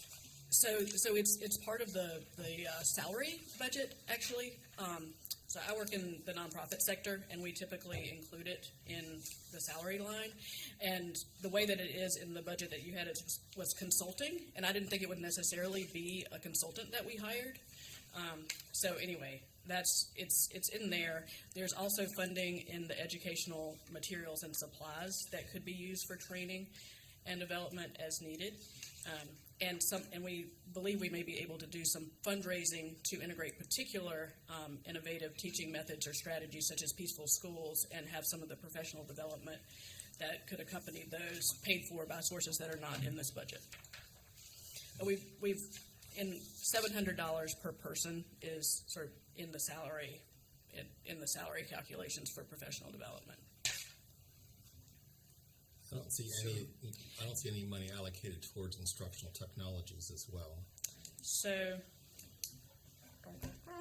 there's some. Hold on. Well, so we've got instructional materials. It's the last bit of it's in the operations budget. There's a total of $37,000 for instructional materials, text, testing supplies, materials in year one. I mean, as y'all point out, about 100 kids is a small group of kids to try to work at a budget around.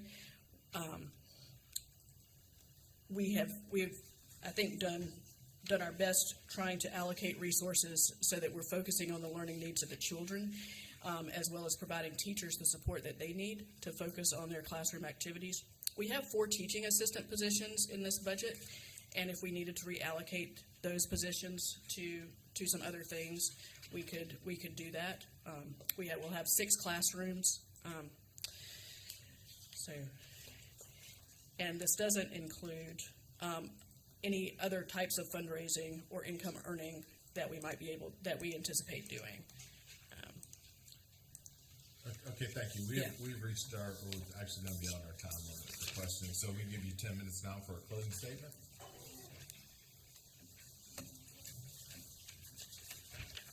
Hello again. Thank you so much for all of those questions. This has been really fruitful, and we're really excited that we were able to clarify some of those things for you. I have a bit of a kind of scripted thing, but I also wanted to address some of the particular concerns in a bit more depth that some of my fellow board members have also described. So we are parents and grandparents, business owners and educators, farmers and doctors. We come before you knowing we have laid out an enormous vision that will require years and decades of energy. Nevertheless, we are prepared for this work. We also want to take a moment to clarify some elements of what has been shared during this interview. First off, several of us have described the low enrollment numbers, and we recognize that our numbers are low, and I think that is attributed for 2 reasons. The first of which is that we want this school to go well, and we want to do it right, and we don't want to have a super giant school that we don't have the resources, the staff development to implement fully. But we strongly anticipate, both because of conversations with Old Mainstream, which we mentioned back in our opening statement, who are now running at full capacity and have a long wait list in the second year of their operation. They're another rural place-based school down in Pembroke. But also that we have experienced a lot of family interest, and we anticipate that during that first year, that interest will only grow quite a bit, and that will also allow us the capacity to grow our school in a way that is sustainable and also addresses some of these kind of staffing and professional development concerns. Which, speaking of, I also just wanted to mention that we hope and plan to also do some kind of peer-to-peer learning for teachers and other staff members. Not necessarily every person has to be the master of Letterland, but if one person really knows Letterland and is able to teach their fellow teachers, that can be really meaningful, and also a way that one teacher can dedicate their professional development budget towards becoming an expert in Letterland and then passing that through staff meetings and other kind of peer-to-peer and lesson development that would happen naturally. So that's something that we intend to do, particularly in year one when kind of the budget is a little tighter. And then I also wanted to mention, just in terms of the facility, we do have some contingency plans in place that we describe a bit in our application. If this building that we hope to be in does not work, and we fully anticipate that in some way we would be able to have a school building that would meet educational certificate of occupancy standards and other standards as needed. In addition, we also believe that Warren Yes will provide this different, better alternative to the educational available options in Warren County, and we believe that's a need that needs to be met as soon as possible, hence our application for acceleration. This will be done, just to reiterate our mission statement, by creating a child-focused, place-based learning environment that motivates students to be purposeful, creative, ethical, and compassionate leaders while building a healthy future for themselves, their community, and the planet. However, we know that institution building is really hard, as several board members have started nonprofit or small business organizations from scratch. But our board is confident that we can make Warren Yes the best school it can be for three primary reasons. And the first is our love for and demonstrated long-term commitment to our community. We know that what it takes to build those businesses and organizations that we have built, and we are ready to dive in and do that work. Two, that the knowledge that we have staked out this vision and that we are a team of 8 very headstrong and ready to work people, but we also know that we will not be implementing this vision alone. We know that this will attract the positive energy of others, and together we will create a school that educates our community's children and connects all of us to the possibilities that we cannot yet even imagine. And then 3, just to reiterate yet again that this is truly an urgent and fundamental need. Board members, families, and community members alike can thwart their lives and experience financial hardship because they want the best for their children and know that their children deserve better than the educational options we have here. And Dr. Damara Russell, who's on WebEx, will hopefully be able to kind of explain a bit more by just talking about her personal experience of taking her first grader to school every day. Thank you. Good morning. Can you all hear me? Yes. Okay. So as an example, my son, sorry, I have a little cold, is currently in first grade, and he's one of approximately 1,000 kids that leave Warren County daily to seek educational opportunities elsewhere. Our day starts off around 6:45 in the morning, and it consists of a 45-minute drive outside of Warren County to take him to school. I then travel back into Warren County to provide medical services to my community. And after a long day at the office, I travel back outside of the community to pick him up from his after-school program. Having to travel outside of Warren County for him means that he's forced into participating in after-school programs, social experiences, and other athletic programs outside of the county. By the time we return to our local community, it's late at night. We usually return home around 8 p.m., and at that point, both physically and mentally drained. Leaving very little time for homework, social interactions with family, dinner together, just kind of basic things that most families get to enjoy together at night.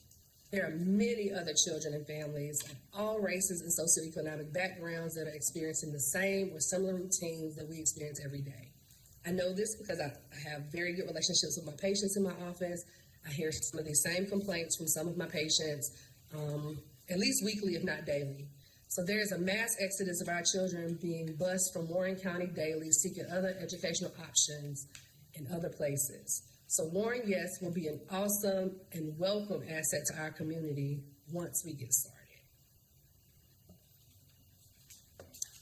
Thank you. That concludes our closing statement. Appreciate it, and thank you guys for your presentation and for fielding our questions. The next 10 minutes is deliberation time for the Charter School Review Board. Open it for any comments at this time. I think this is a very innovative model that they want. We should be looking for innovation. I like the fact that it is in a rural area. We want more charter schools in a rural area. It's a very strong board. And what impressed me about this board is they're very involved in the community, so they're part of Warren. But I have some real serious concerns about their ability to open up next August with the building that they showed us. It's a beautiful building, but a building that's that old and that's sitting that long to get it up to code. I'd like to have a little more information what it's going to take to get it up to code before we made a decision. Enrollment numbers are low. Appreciate your answer, how you answered that. But 18 students in a class, you're going to find pretty quickly, as all of us have, being charter school operators, it's very hard to meet budget with those small numbers. And Alex is exactly right. Data shows that our charter schools open up with 75% of our estimated enrollment. I know my schools did not open up at estimated enrollment. Something you're only looking at 104. It's going to be hard to pay your bills. So those are my concerns is small enrollment and facility. I'd like to have some more answers on the ability for that building to be ready in August. And if you don't mind me piggybacking on your comment real quick, not to block you guys' comments, but it's my understanding that every RTO school this year opened under enrollment, right? That. Based on what I see in one of the readers for this application, the projected total income is $1,251,627 with current numbers, with current allotment numbers. The expenditure is $1,232,649, which is a difference of $18,600. So any change in bills or anything else like that, and this school is going to be in serious trouble based on the current numbers, and that's if that's their break even is 103 students, they'd be even. So, Alex, yes. This is just a process question. Are they allowed to change things like their numbers after they go, like before they're round two as an accelerated? Ashley, What kind of numbers are like enrollment? Like if they were to come back and say, "Oh, we're going to have 130," are they allowed to do that? That would be, well, it would have to get approval from you because technically that would be like a charter amendment. It changed the charter application. I mean, I share my thoughts. I think that it's great that schools. I totally understand why they want to start small, and I think unfortunately we're in this space right now where too many schools they want to start really big because of this exact reason. Whereas there's a lot of like positives to starting small and growing. That's the way a lot of charter schools used to start, right? We started really small and grew over time.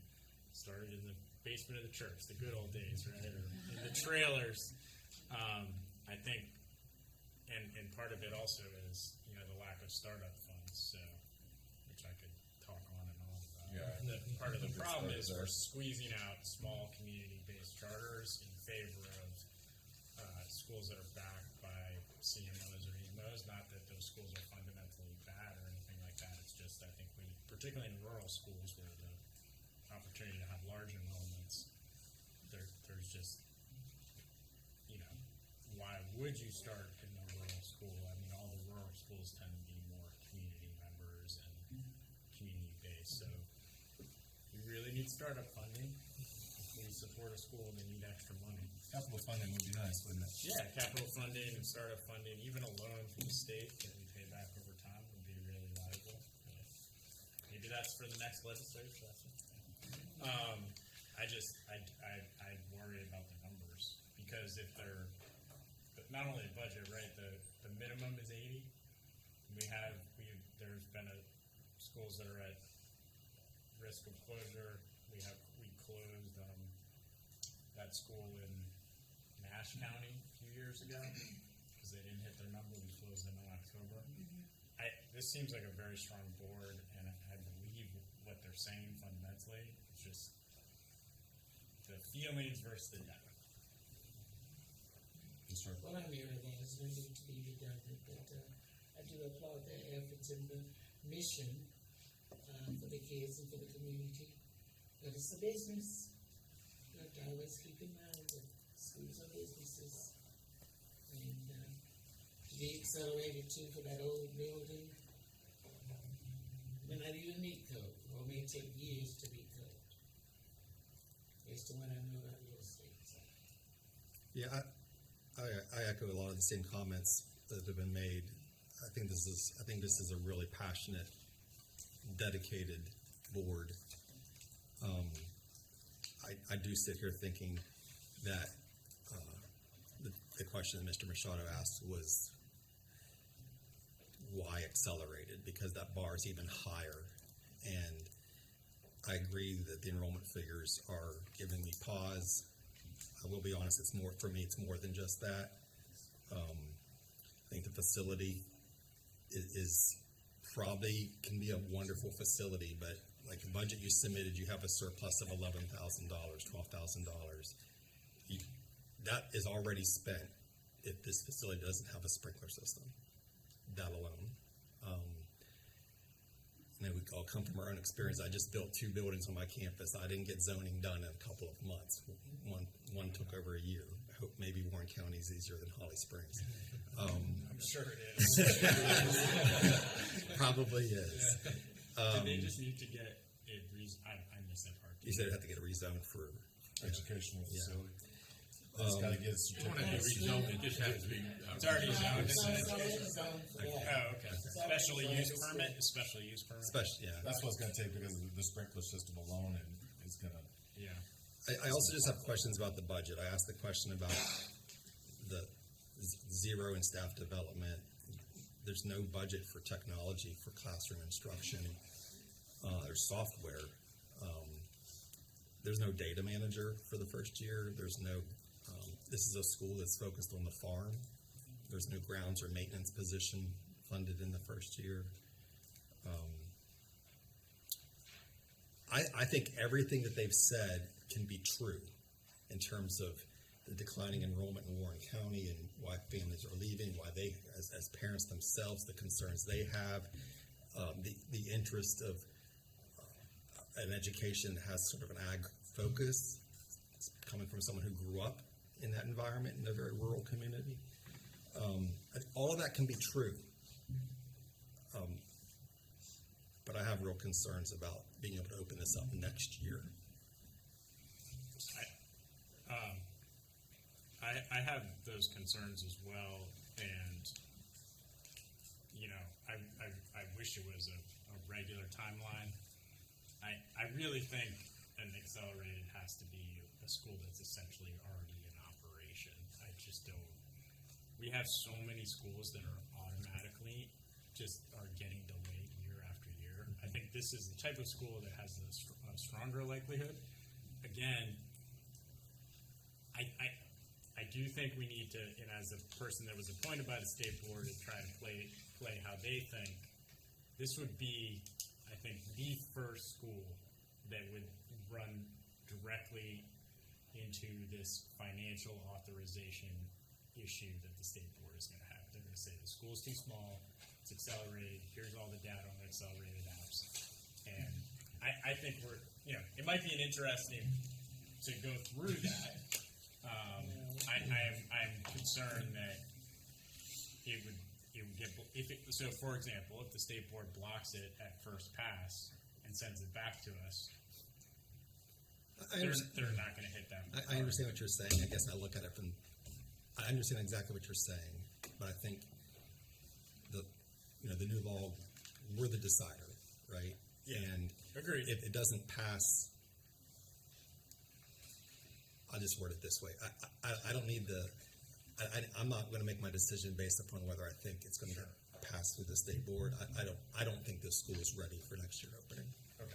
For lots of different reasons. I agree with that. I'm also just trying to provide that perspective of I think where their heads are going to be. Well, when you think about in a declining school system, and then it's one of the as you said, one of the most challenging as far as being able to recruit teachers.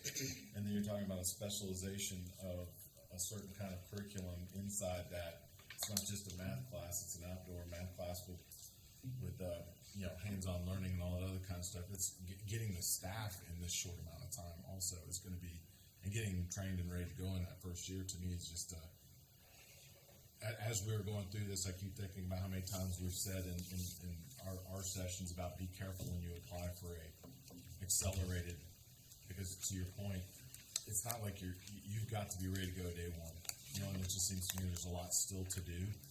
This is not a weak application. It just has questions that need to be answered, and I think they need to go back and rethink student population, recruitment. The timeline for building and construction right now is horrendous. You may order an air conditioning unit today, and you might see it 18 months from now. And so there's some realistic challenges that are out in front of a school, whether it's this one or any other, that's on an accelerated timeline to be done in a certain amount of time. It's just almost how many schools have asked for a delay in the last session? Oh gosh, Natasha, how many delay schools we currently have? Like 7 now?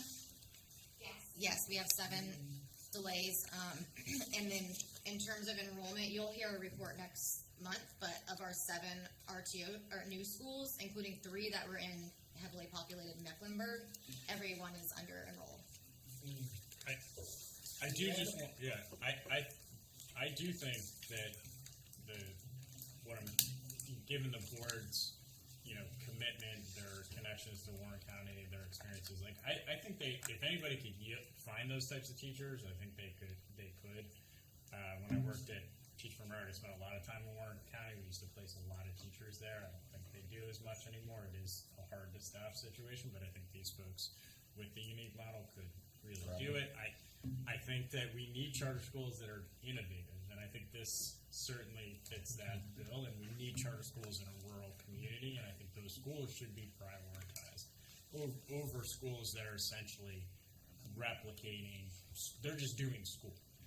They're just literally doing school, and it's a charter. I'd like seeing the innovation. I just wish they were on a regular. All right, so we're just about out of time for deliberation. Eric, Todd, do you guys have anything you wanted to add? Yeah, so I would echo much of what you all are talking about. There are lots of questions that I have, largely related to budget and timeline. I think it's a strong group. I think they have a great idea. I think the need exists in the county, but to imagine it being accelerated gives me pause. I have a series of questions that I didn't get to answer. I guess for me, what are the options?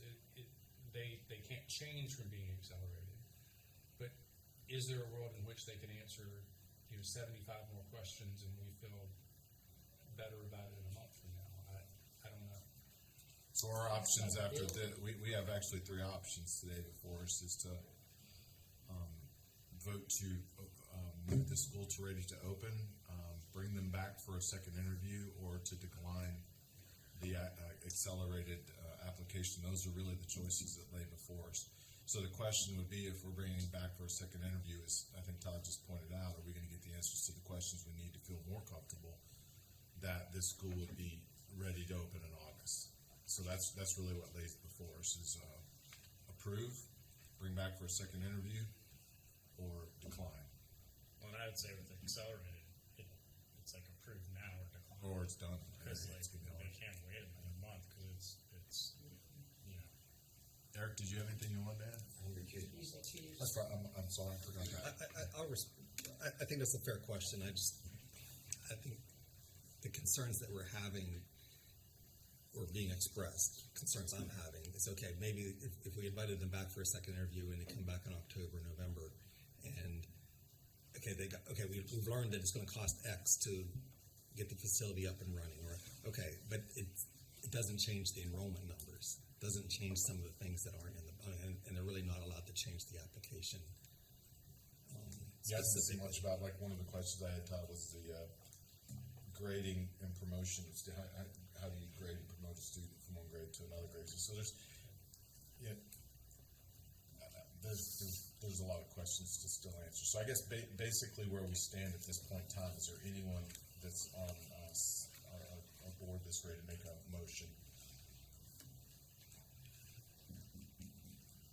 I'll make a motion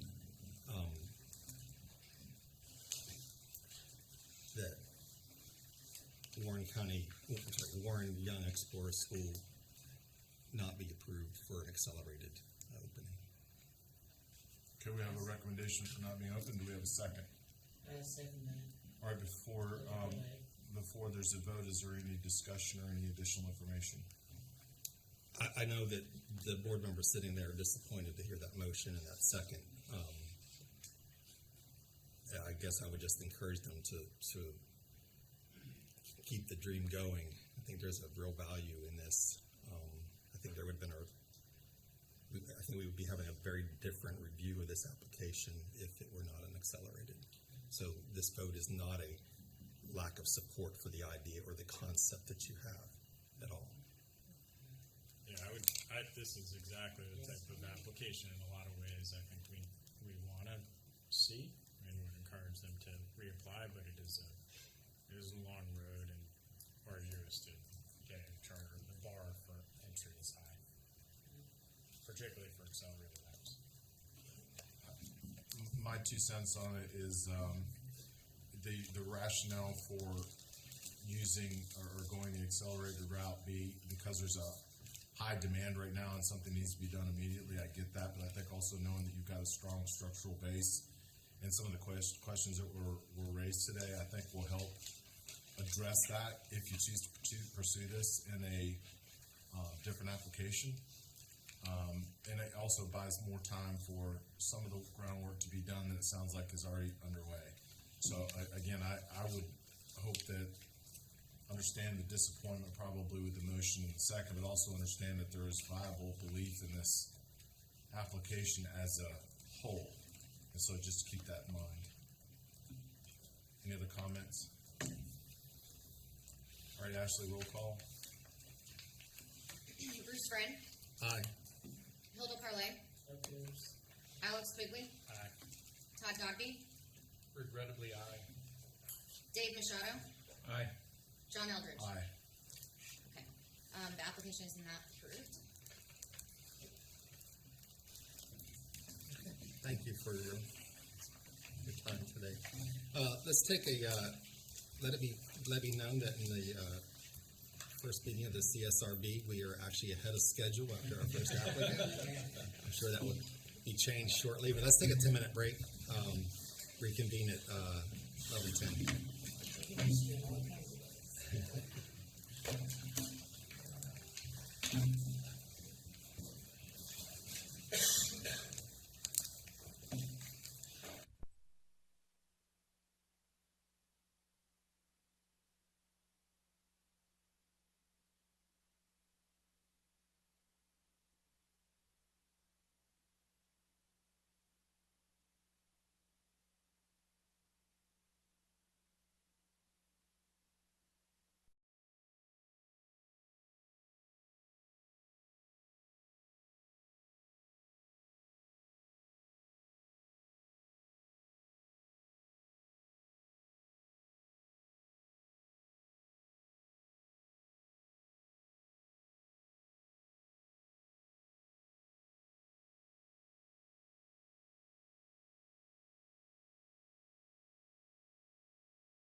Okay. Ms. Rackley, back to you. Melanie Rackley, Office of Charter Schools. Our next applicant today, shifting timelines, our standard applicant looking to open in 2025-26 school year is Carolina Achieve, based out of Orange County. Mission statement: Carolina Achieve prepares K through 8 grade students to achieve their scholastic, personal, and professional goals through a learner-centered educational program focusing on a strong academic foundation, habits of success, well-being, and a homeschool partnership. And so K-8, growing from 400 students to 900 students at capacity. Carolina Achieve does plan to participate in the National School Lunch Program, and they are looking to purchase 3 buses with cluster bus stops. They will use a weighted lottery, and then they are proposing to open in the 27278 zip code, although a facility has not been identified as of yet.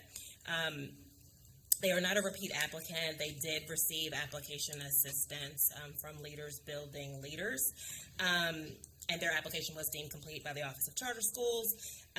Based on their enrollment projections, they would pull 320 students from Durham County, and then 480 students from Orange County by year 5. And so we have our demographic map here, so you can see how their demographic projections compare to Orange County at large. Currently in Orange County, there are 2 charter schools. We have Eno River and the Expedition School, and a total of 33 traditional schools in Orange County. Also, again, this is a static view, but again, if you have any questions as it relates to some of the schools that are in that area, we can actually go to a live view and Tableau, and then also there's also the ability to kind of see population densities and the household incomes in a given area. And so I have been in touch with Mr. John Oxel, who is the board of Carolina Achieve, and Tiffany Alfry during this entire process. And so at this time, I want to allow the Carolina Achieve board to come up. I will say that initially this school did enter into the application as accelerated. Prior to the application scheduling process, they shifted and were able to grant approval to move into standard. And so as such, they're looking to open in the 25-26 school year. So I want to allow Mr. Oxel and Ms. Halifry the opportunity to come up and introduce their board, whom they do have a few absences, and I think there are some of their representation that is online. So Carolina Chief, come on up. Thank you, and thank you all for giving us the opportunity to speak and for all you're doing for the children in North Carolina. I was born on Golly Mountain in Golly Bridge, West Virginia. Went to grade school there and Golly Bridge High School. I enrolled at Duke University in 1972 and graduated with a degree in biomedical engineering in 1976, and then began a wonderful 50-year career in technology businesses. I've been in businesses from the semiconductor industry to gene editing. Starting as an engineer all the way to CEO. For the last 20 years, I've been a general partner at a $1 billion venture capital firm where I've funded 20 companies that I've been on the board of, and some of them have been fabulously successful. I credit, when I look back, my educational foundation that I received in public schools in West Virginia with a large portion of the reason that I was able to take advantage of the opportunities that came before me. Unfortunately, in our area, that opportunity isn't available today for our children. For example, there's a 17% proficiency in math at Northern High School in Durham, which is a school nearest to us. Over 1/2 and up to 2/3 of the students in Orange and Durham County are graded not proficient in end-of-grade tests from 3rd through 8th grade. This is totally unacceptable, and moreover, it isn't fair. Wealthy people can send their kids to private school. But middle-class people, like our firemen and our policemen, whom we're celebrating today, can't. Neither can lower middle-class people. Neither can the poor. Their educational choice is a substandard public school, homeschooling, or the lottery. The only problem is with the lottery that there are 7,500 students on charter school waiting lists in Durham. There's 1,800 in Orange County. For example, there's 800 students who applied to the Expedition School for 10 slots. So I took some time to think about this and what does it really mean. And I took the test, the proficiency test, the 11th grade test. Thank God I passed it. But I learned several things. The test is a fair assessment of the skills necessary to succeed in technology-based businesses and also necessary for high-end trades. Not proficient is equivalent to no shot, no how, no way can you get into the biggest segment of high-paying jobs and higher rewarded careers in our society. The other thing I figured out is I can easily teach all of the concepts here myself to these students. It's not rocket science.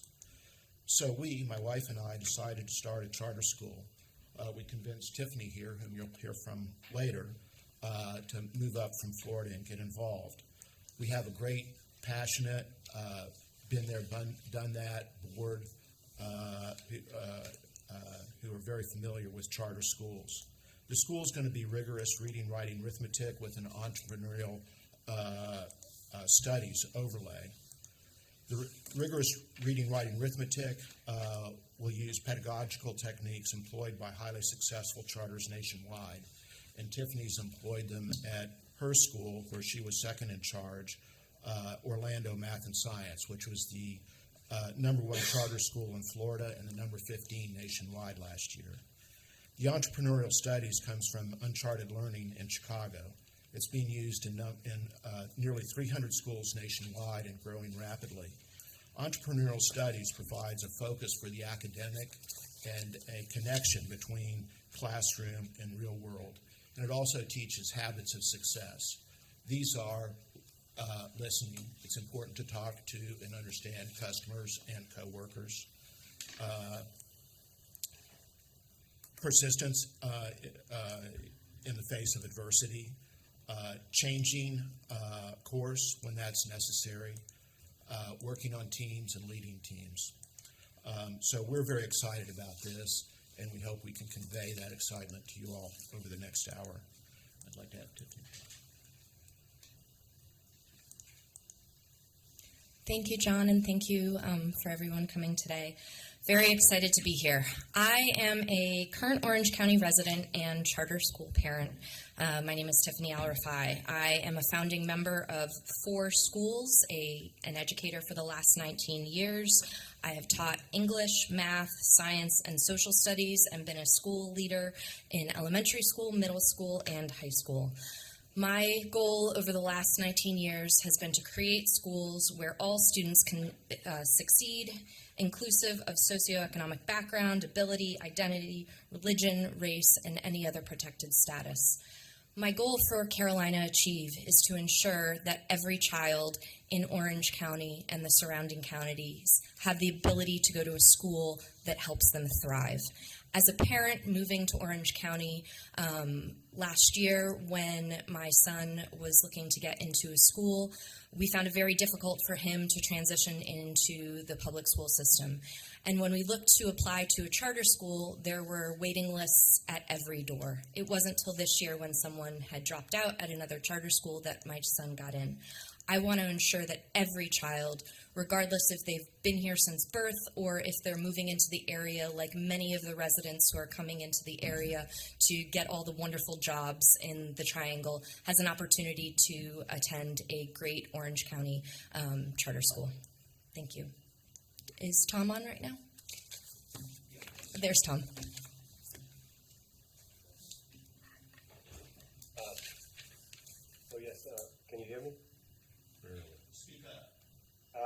Okay, my name is Tom Nichuba. Sorry I can't be there in person. I'm a professor of economics and public policy studies at Duke. I have to teach a class of 500 students at 1 o'clock, so that's why I can't be here in person. My academic research has been for the last 25 years on the economics of education and public policy issues around it, particularly focused on school competition. I've led a number of initiatives at Duke where we created partnerships with local public schools, charter schools, private schools, and gotten Duke students involved in various ways. So I've had lots of experience being involved in our Durham and Orange County public school systems. I've also been a founding member of one of the charter schools in Durham, Excelsior Academy, and served on that board for 6 years. And I'm a parent of charter school kids who went to Voyager Academy here in Durham. I'm thrilled to be part of this, in part because of what the academic research has suggested for a long time to me, which is that it matters what kids know. It also matters what other skills that they have to navigate life, the soft skills that we talk about. The economics research on this suggests that about a third of the success that our kids have in life is due to what they know, and 2/3 is due to these other skills that this charter school is placing a lot of emphasis on as well. And so I'm thrilled to be part of a program that is aimed at not just preparing kids for college, which is important, but also to prepare all kids for life. And I think that's what we are passionate about at this school.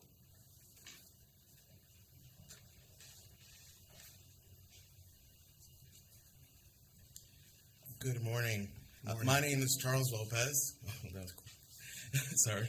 My name is Charles Lopez, and I'm grateful to be with you this morning. I was born and raised in Miami, Florida. My mother was a humble housekeeper, and my dad was a carpenter. Being in school was my refuge away from some of the rough streets I had to hide from.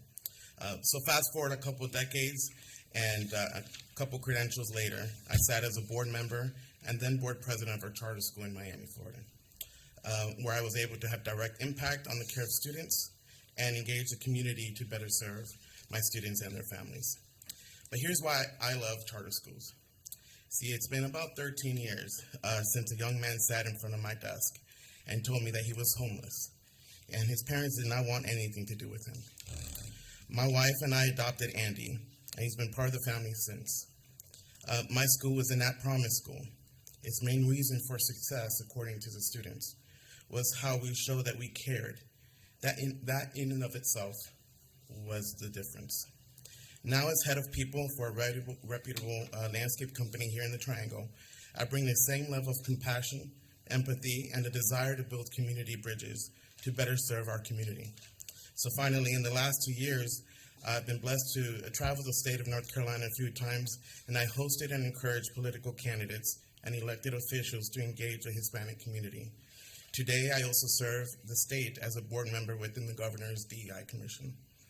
So these skill sets, relationships, and service opportunities are what I hope to bring to the table to better serve our students and their families through Carolina Achieve.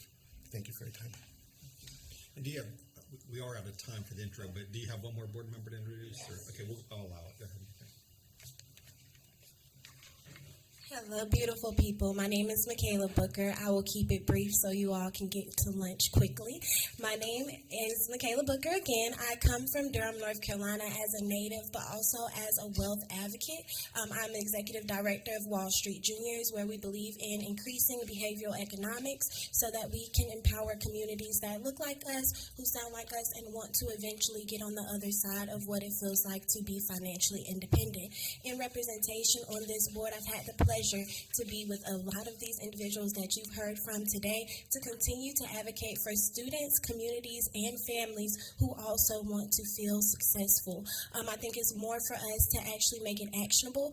In my experience as an applied behavior therapist, I think we look at it from a behavioral approach to make things attainable for our communities. So I'm happy to be here as a native of Durham, but even more happy to be here as an advocate. Thank you.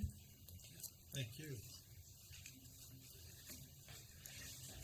Okay, I'm going to lead this or facilitate this discussion, given that Ms. Hare is not here today.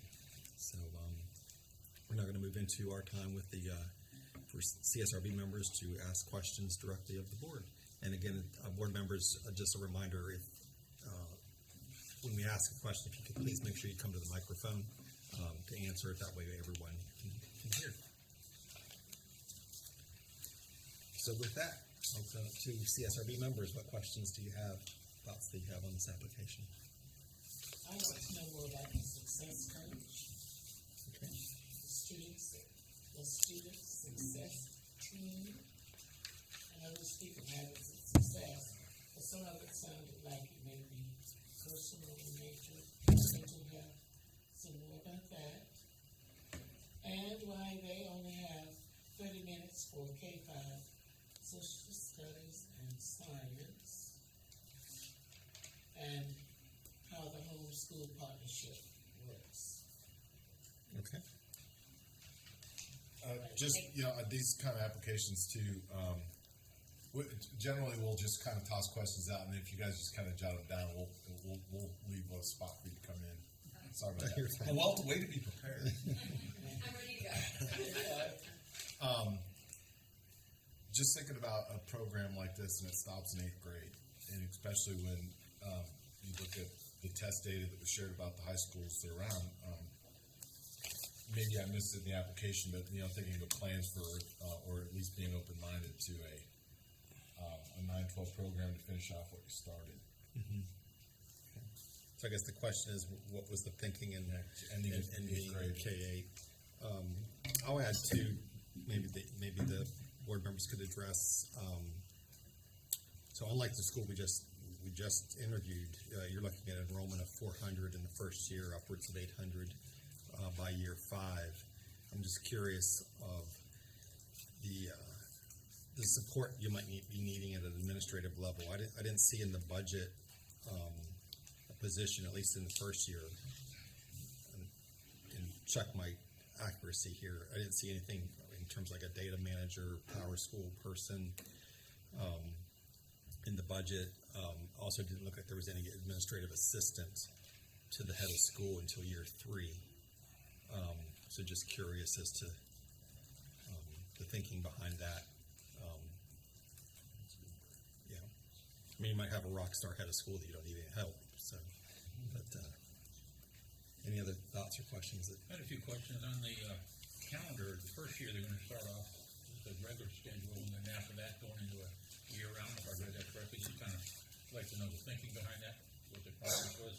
And also, your first day of school is on a Thursday. That's different than most schools. What you're thinking behind that. Your surveys, I feel like 161 families is a good sampling of interest at your school. And your discipline policy, you talk about it as a weapon violation. The student would be put in an alternative setting. I'd like to know what that alternative setting would be. And then you talk about affinity groups. I think that's where you're grouping students together. Let's say, explain that to us a little bit. And is it age-appropriate subjects that'll be mentioned? And can you talk a little bit about your facility and the relationship with Research Triangle High School?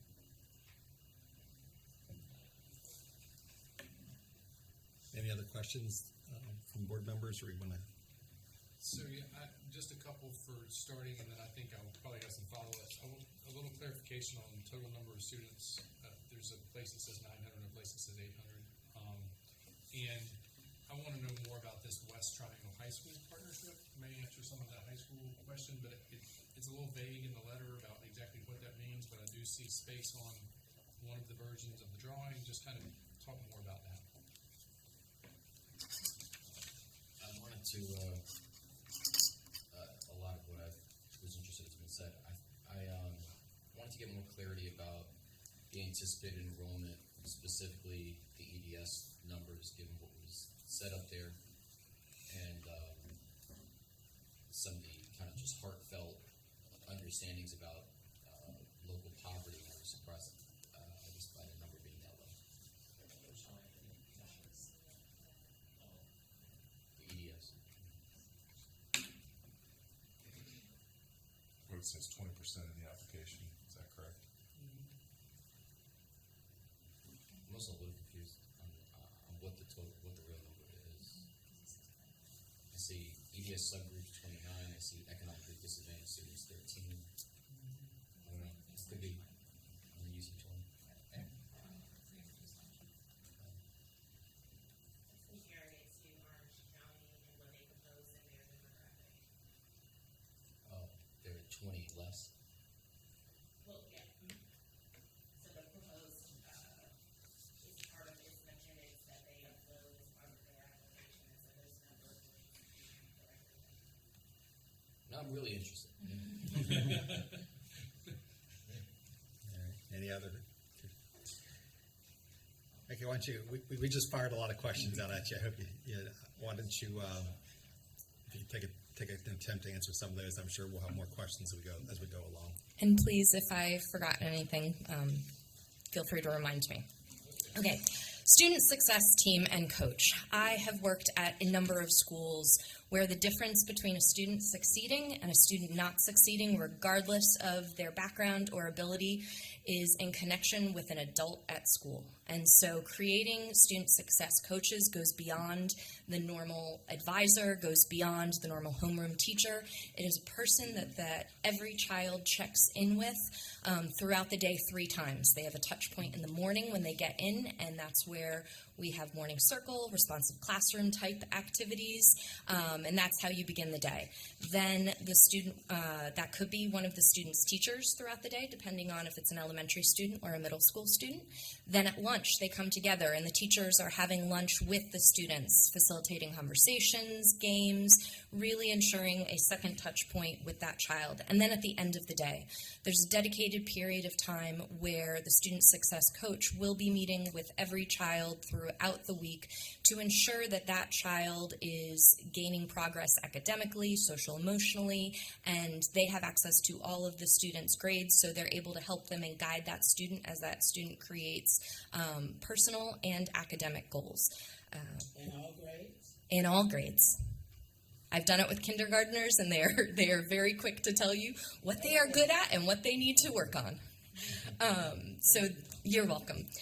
In terms of a 30-minute period for social studies and science, a lot of our curriculum is going to be integrated. And so we are going to be infusing social studies and science throughout the curriculum within reading and within math. So the units of study will be collaborative, and our teachers will be planning together. So while those periods are dedicated specifically to those subjects, they will be doing it throughout the week.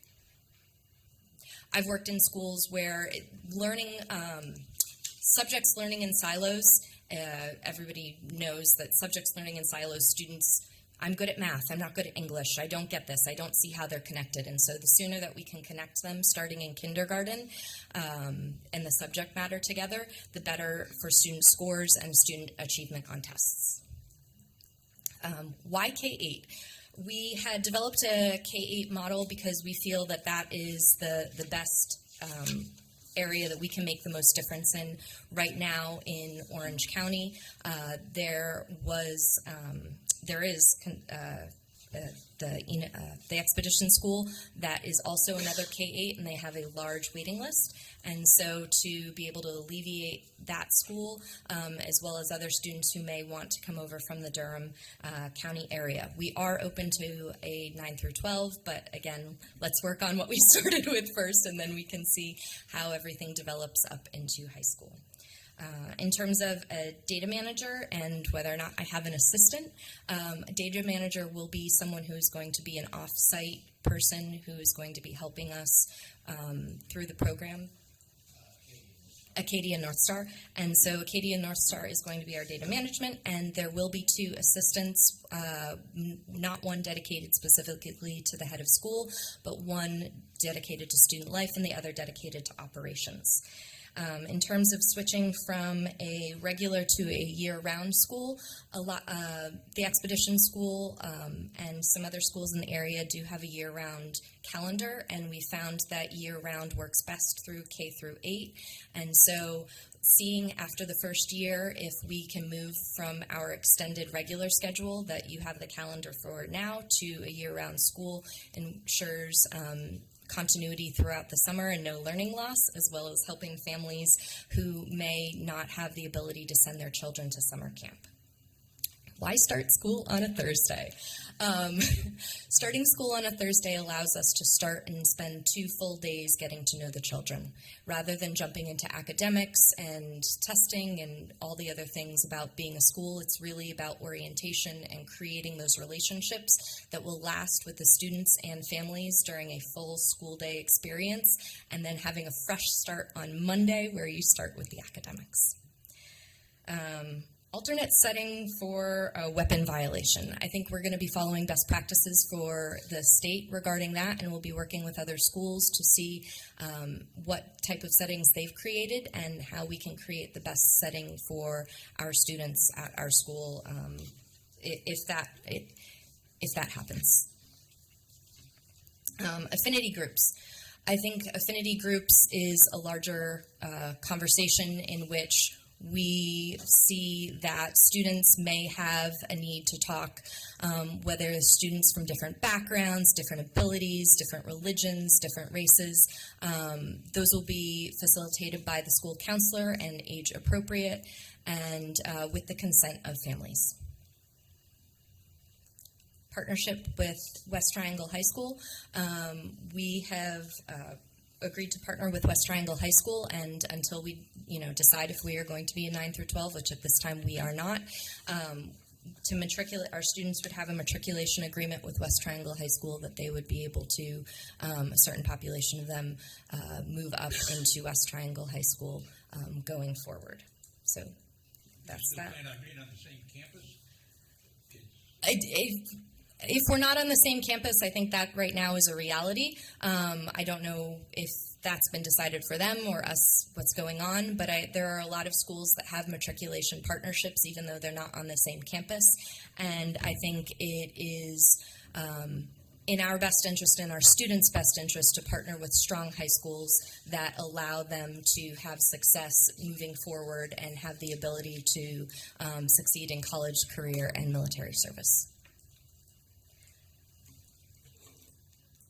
And then I believe the final question regarding EDS and 20% and the little discrepancy regarding that. I think the biggest question is, one, I believe there was a mistake on that, so type of the hand, but between Orange County and Durham County, there are different numbers, and so depending on where our students, the majority of our students come from, we believe is going to be Orange County. That is slightly lower population for that group than Durham County. If we have more students from Durham County than Orange County, those numbers flip a little bit. So, what's your pursuit then? What are you marketing towards? What are you trying to achieve? We are marketing in all the neighborhoods to ensure that we attract the most diverse population we can, whether it be ability, EDS, race, religion, making sure that all students have access to our education and making sure that we're getting out into community centers, making sure we're getting out into daycare centers, making sure we're getting out into community housing partnerships to ensure that we are attracting everyone. I can't remember, are you doing a weighted lottery? We are doing a weighted lottery. And what was the number threshold for that? 50% is what it says on there. Oh, it's 50%? It says 20 in one place, and so that was a follow-up question that I had. You guys articulated kind of a mission to serve Yes. the EDS population, but if the weighted lottery is only 20%, that doesn't feel like a commitment.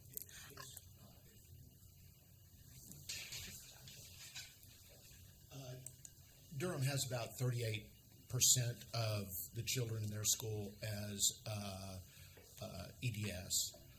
Orange County has about 22, I think, or some number like that.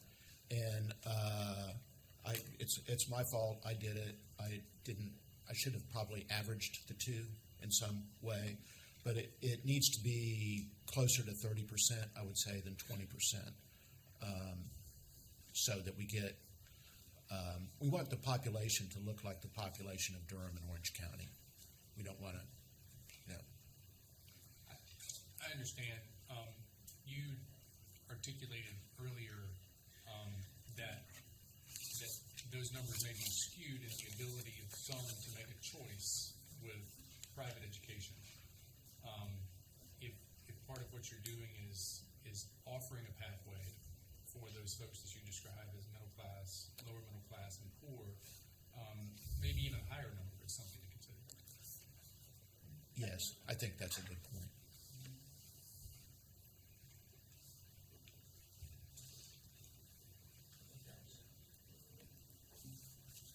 Just to clarify, so Tuka, you're not on the board. You are presumably the head of school.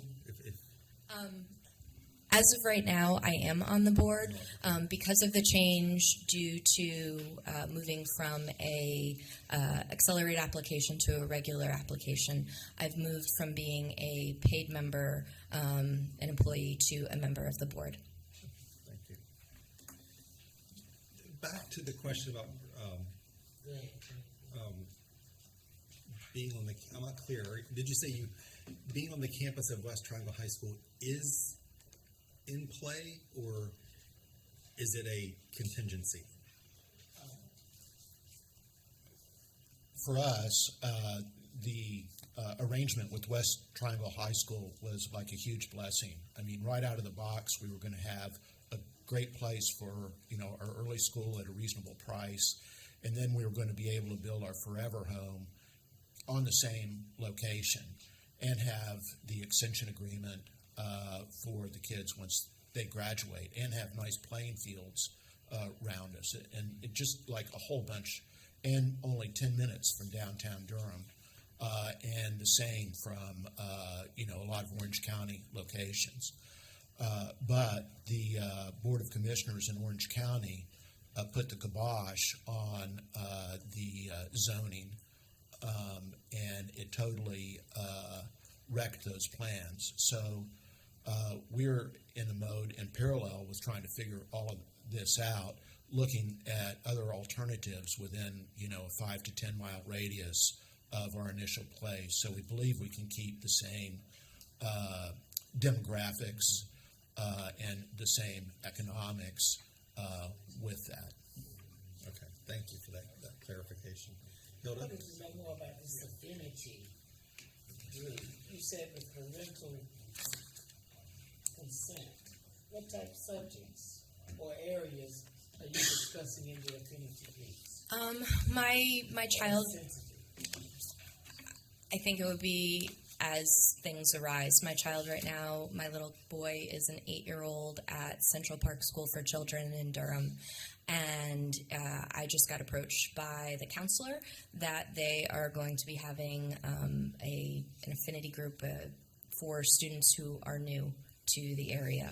And when I spoke to them, they said that they often have ad hoc groups for students based on circumstances, based on situations that happen at school.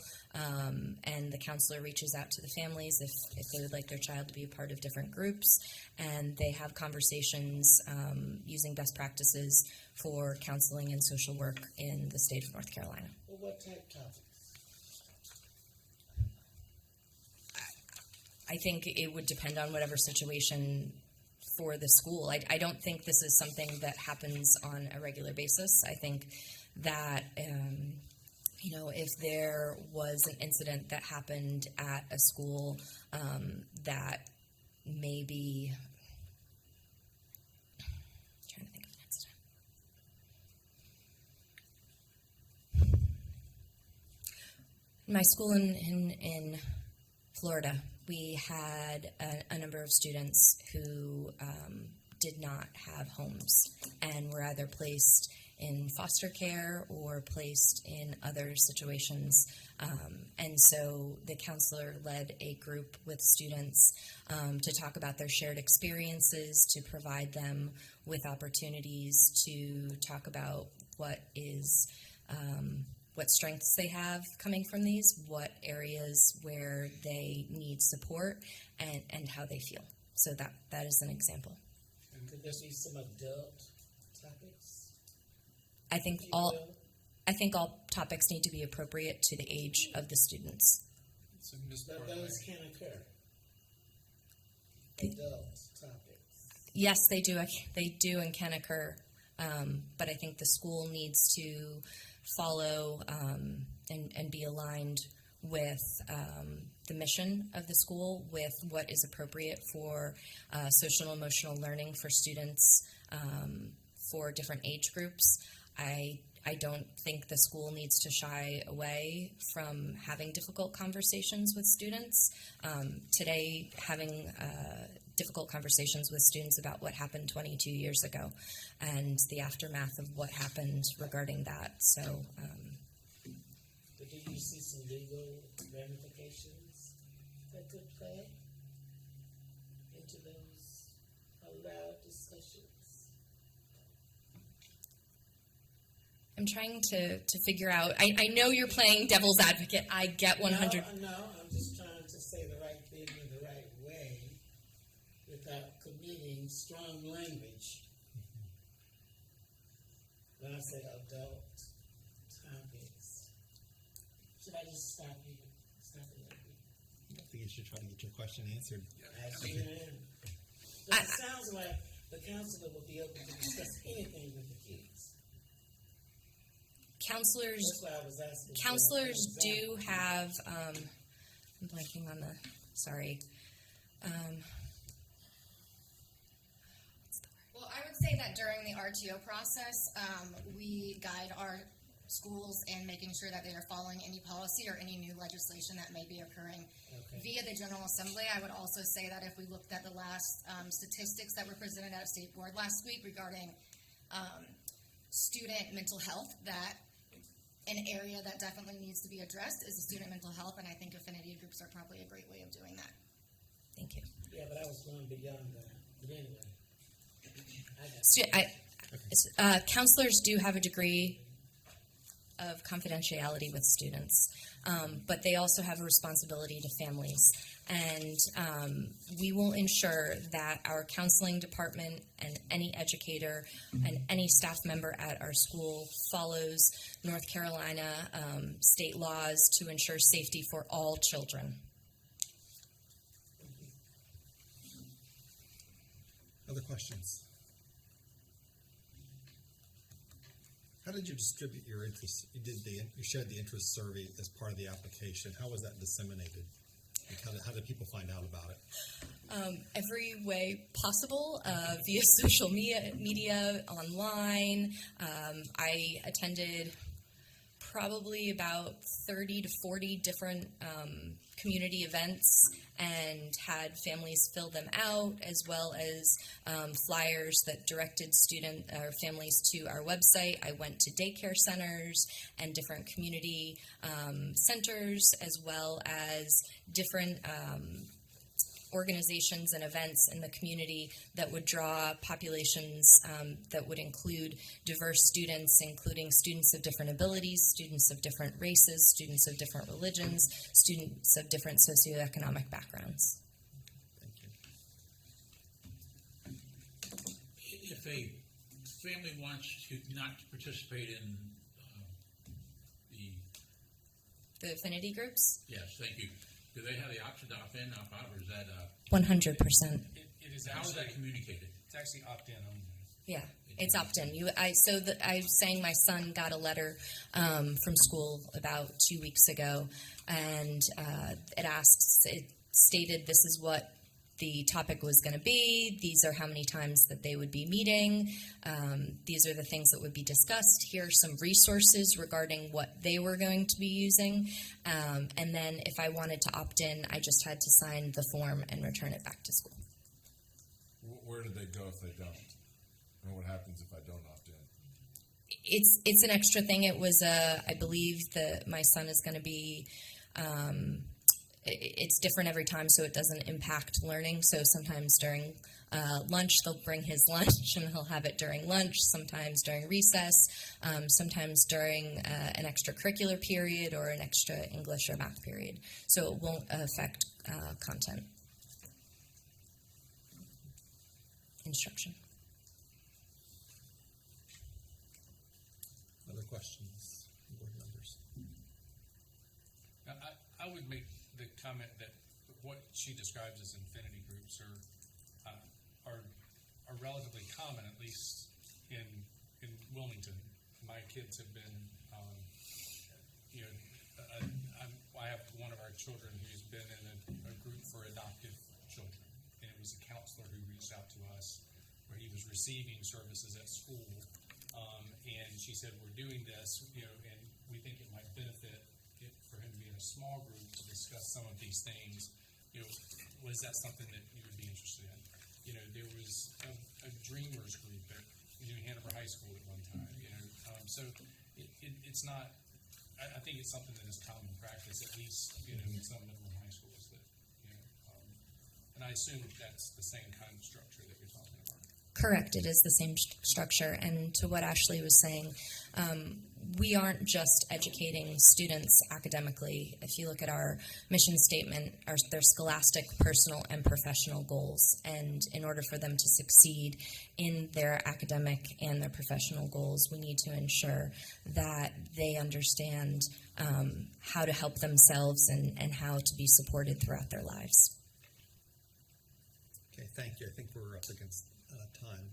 So there might be some opportunities to come back to answer some questions as well. So, okay, this is our time to share your thoughts on what we've heard thus far and what you've read. I'm sorry. I'm so sorry. My mistake. Yeah, you have 10 minutes for a closing statement. I was jumping ahead. This school year, there will be thousands of children in Durham and Orange counties that are going to graduate without the tool set necessary to succeed in our 21st century economy. It's unacceptable. We believe we've put together a plan and a school, and we have the passion and expertise to make a dent in that. And we hope that you all agree. We'd like to do it. Thank you. Now is our time to deliberate on what we've heard and what we've read. Would anyone like to start?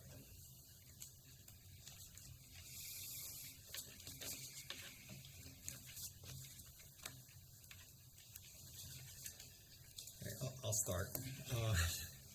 I thank the board for the thoroughness of the application. I will say this is a board that I think is very highly credentialed. I know that they've also done quite a bit of work, as I think they wrote about this in one of the appendices that they sent us. The research that they've done of other existing charter schools and seeking to learn from them, I think is commendable. I think oftentimes we have applicants who come before us and they really haven't spent much time talking to others who are actually running schools. I do think that this is a board that is well qualified, in my opinion.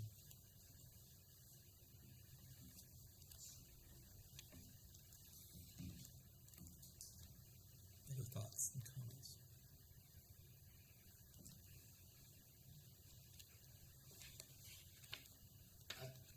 I thought there was a lot of content in the application that was well put together. Just a lot of ideas, a lot of concepts regarding what they're interested in doing, how they're interested in implementing. I thought the goals, and I'm pretty critical of schools' goals. They seem to, a lot of schools seem to go pretty low, kind of promise low type of thing. They weren't. They were ambitious.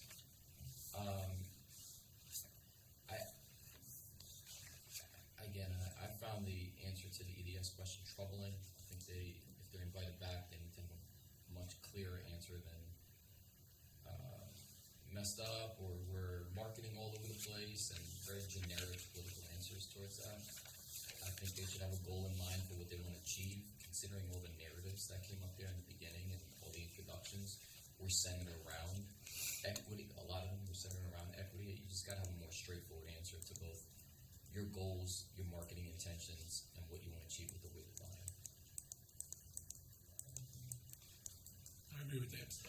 Eric, I'd like to see a little more clarification on your weighted lottery goals. teachers, but I mean, seems like in some instances, they may be glad, I know it's opt-in, or opt-out, but it appears like there could be some discussions, well, the parents should be discussing with their kids. That's just what I get out of it. But, yeah, school has its place, and so do parents. But if they opt in, yes, counselors, they are trained, but is there a limit?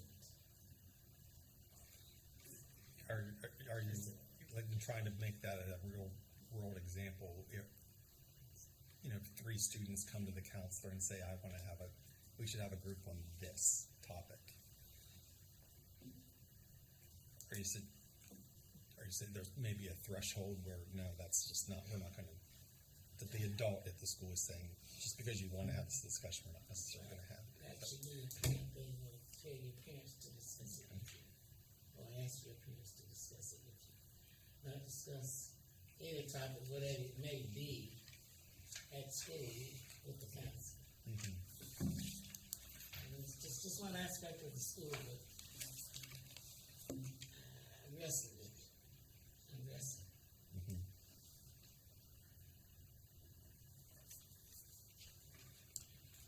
At the risk of sounding like I'm taking a position on that, I think really what may be being said is that unfortunately in the last couple of years, the news media and politics have cast a light on these things for people to be quite sensitive to. And in determining what is appropriate and what isn't appropriate at school, obviously that's dependent on the community. But I also think there needs to be some care in making sure that it doesn't detract from the overall purpose of the school for what's trying to be achieved by any certain school.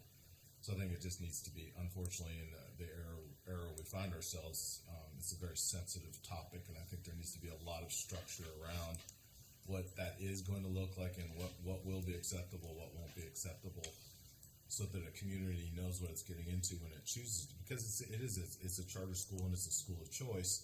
Everybody just needs to be clear about what they're choosing to get into in the whole, not just what might be in that front, but where's the line in the sand with regard to what we will discuss, what we won't discuss, what we're willing to undertake and what we're not.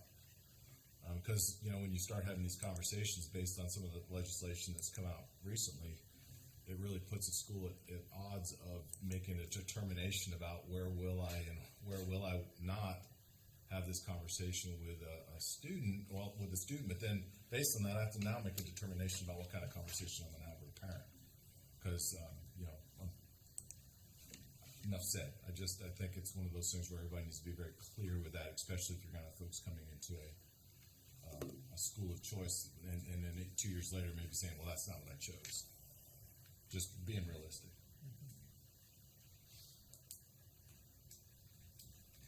Yeah, I don't know. I personally, there's kind of a through line to some of the things they're hoping to achieve with the idea of empathy, with the idea of, from reading straight from their document, strongly committed to providing access, resources, and support to historically and persistently marginalized and excluded students. Again, this is not an EDS comment, but I'm just throwing it out there. If you say that, you've got to have a better answer for that.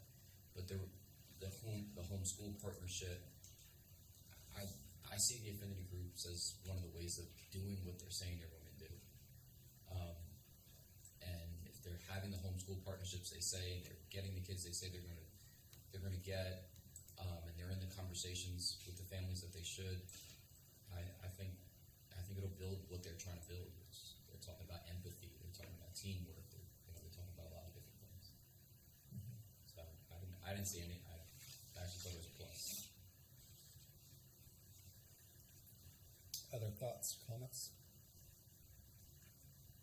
May I say something just about her contribution to responsive classroom? Sure. That advisory kind of threshold speaks to the social emotional, where I can see, Ms. Perlay, what you're getting at a little bit.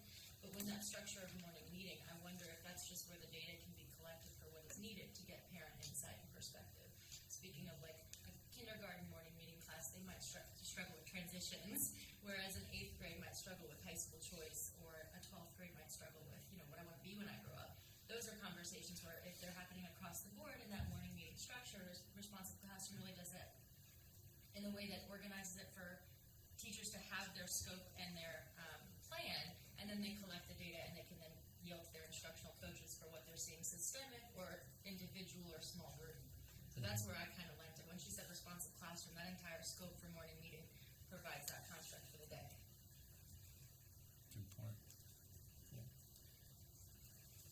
I thought I tend to gravitate towards the budget immediately on these applications. I think the budget, you haven't, as if the applicant doesn't know that. I thought the budget was overall really well done. I think, we can quibble about should they have this much money in technology or this much money. I think one of the things I always look at too is the salaries and the staffing, and are you going to be competitive in the environment that you're trying to operate in? And I'm sure they would learn that, just as we all do, they'd have to make changes to this budget. But I thought the budget was pretty well put together and thoughtful, and not really. Thank you for the clarification on the Power School Data Manager that I didn't see in there. I guess one thing I would say is that I would have liked to hear from more of the board members, since that's who we're giving the charter to, and maybe fleshing out from them what their understanding is of being a board member and the contributions they need to provide and the contributions they don't need to provide. Just those are things that kind of I'm left with here today. Any other discussion? Would anyone? Okay. I just want to note that I'm recusing from this because I'm still the board chair for West Triangle High School, technically. I would just say that what they're saying is true about the whole land thing falling through and us wanting to have a relationship with them. So I will, as a follow-up, is there, and I don't know if you're allowed to answer this question since you're recusing yourself. I'll ask the board. I'm going to be stepping down from the board, from Okay. the West Triangle board soon, but because it's useful for me I can't answer questions. It's factual questions. I'm not giving my opinion on this application, but I can answer questions. I was just curious if there was to become a real thing where they're going to be, I was going to lead into my next question was, where they're going to be shared services. Like, would you be sharing cafeteria? Would you be sharing busing? Would you be sharing playgrounds? I think we need to hear that from the board.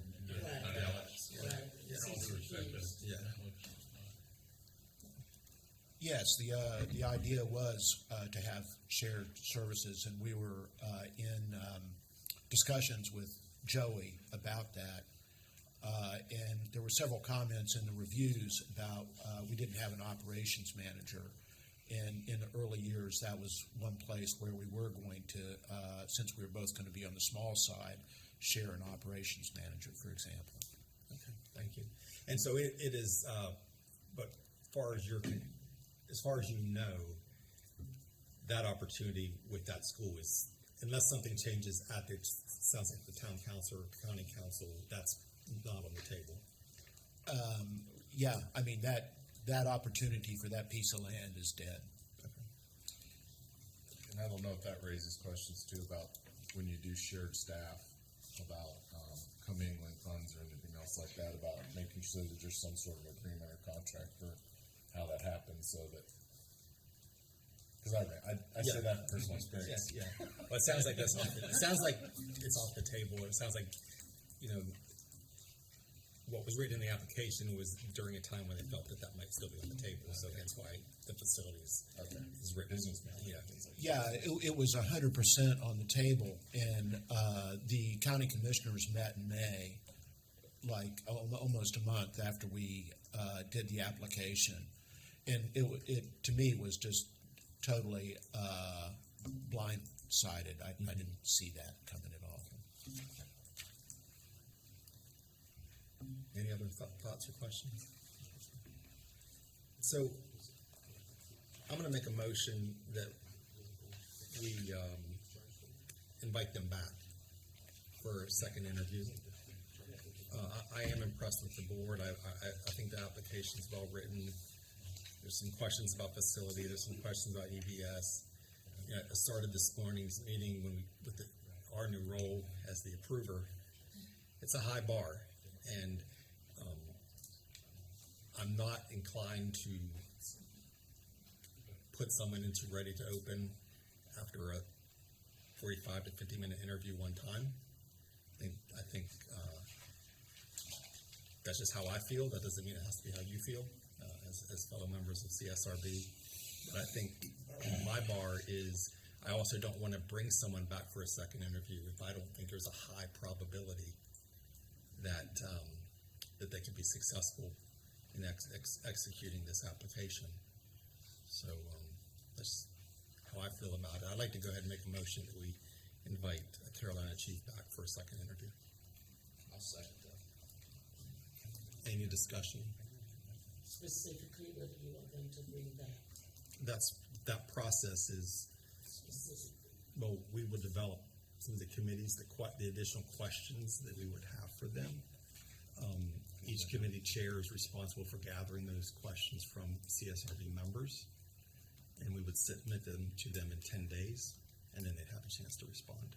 So the second interview would be really focused on those questions. So any questions that are lingering from today, we give them an opportunity to respond to.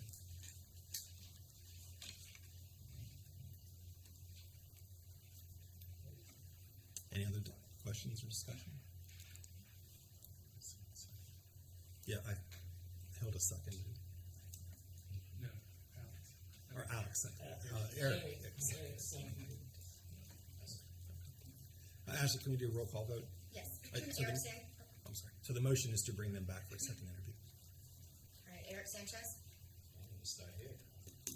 Aye. Bruce Frank, Aye. Hilda Parlay, Approves. Todd Gopi, Aye. Dave Machado, Aye. John Eldridge. Aye. All right. So you could have heard a little bit about how the second round works, but we will gather specific questions for you and any materials that have been requested. Otherwise, we don't need anything, additional from you. And our team will be in touch with you to schedule that in the next couple of months. Okay. Thank you very much. Yes, we look forward to seeing you again. Yeah.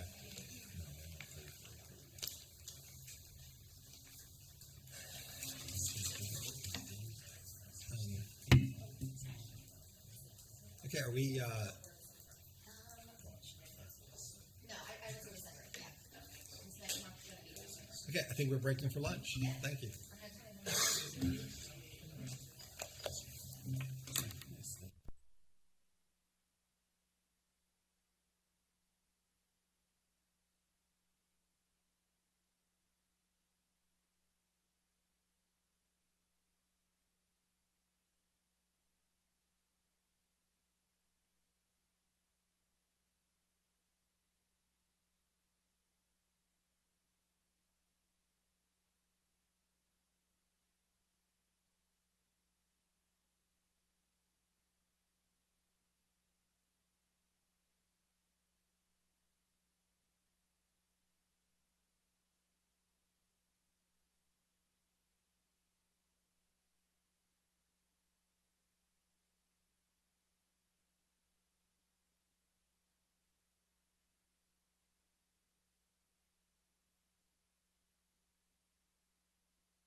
afternoon. Jenna Cook with the Office of Charter Schools.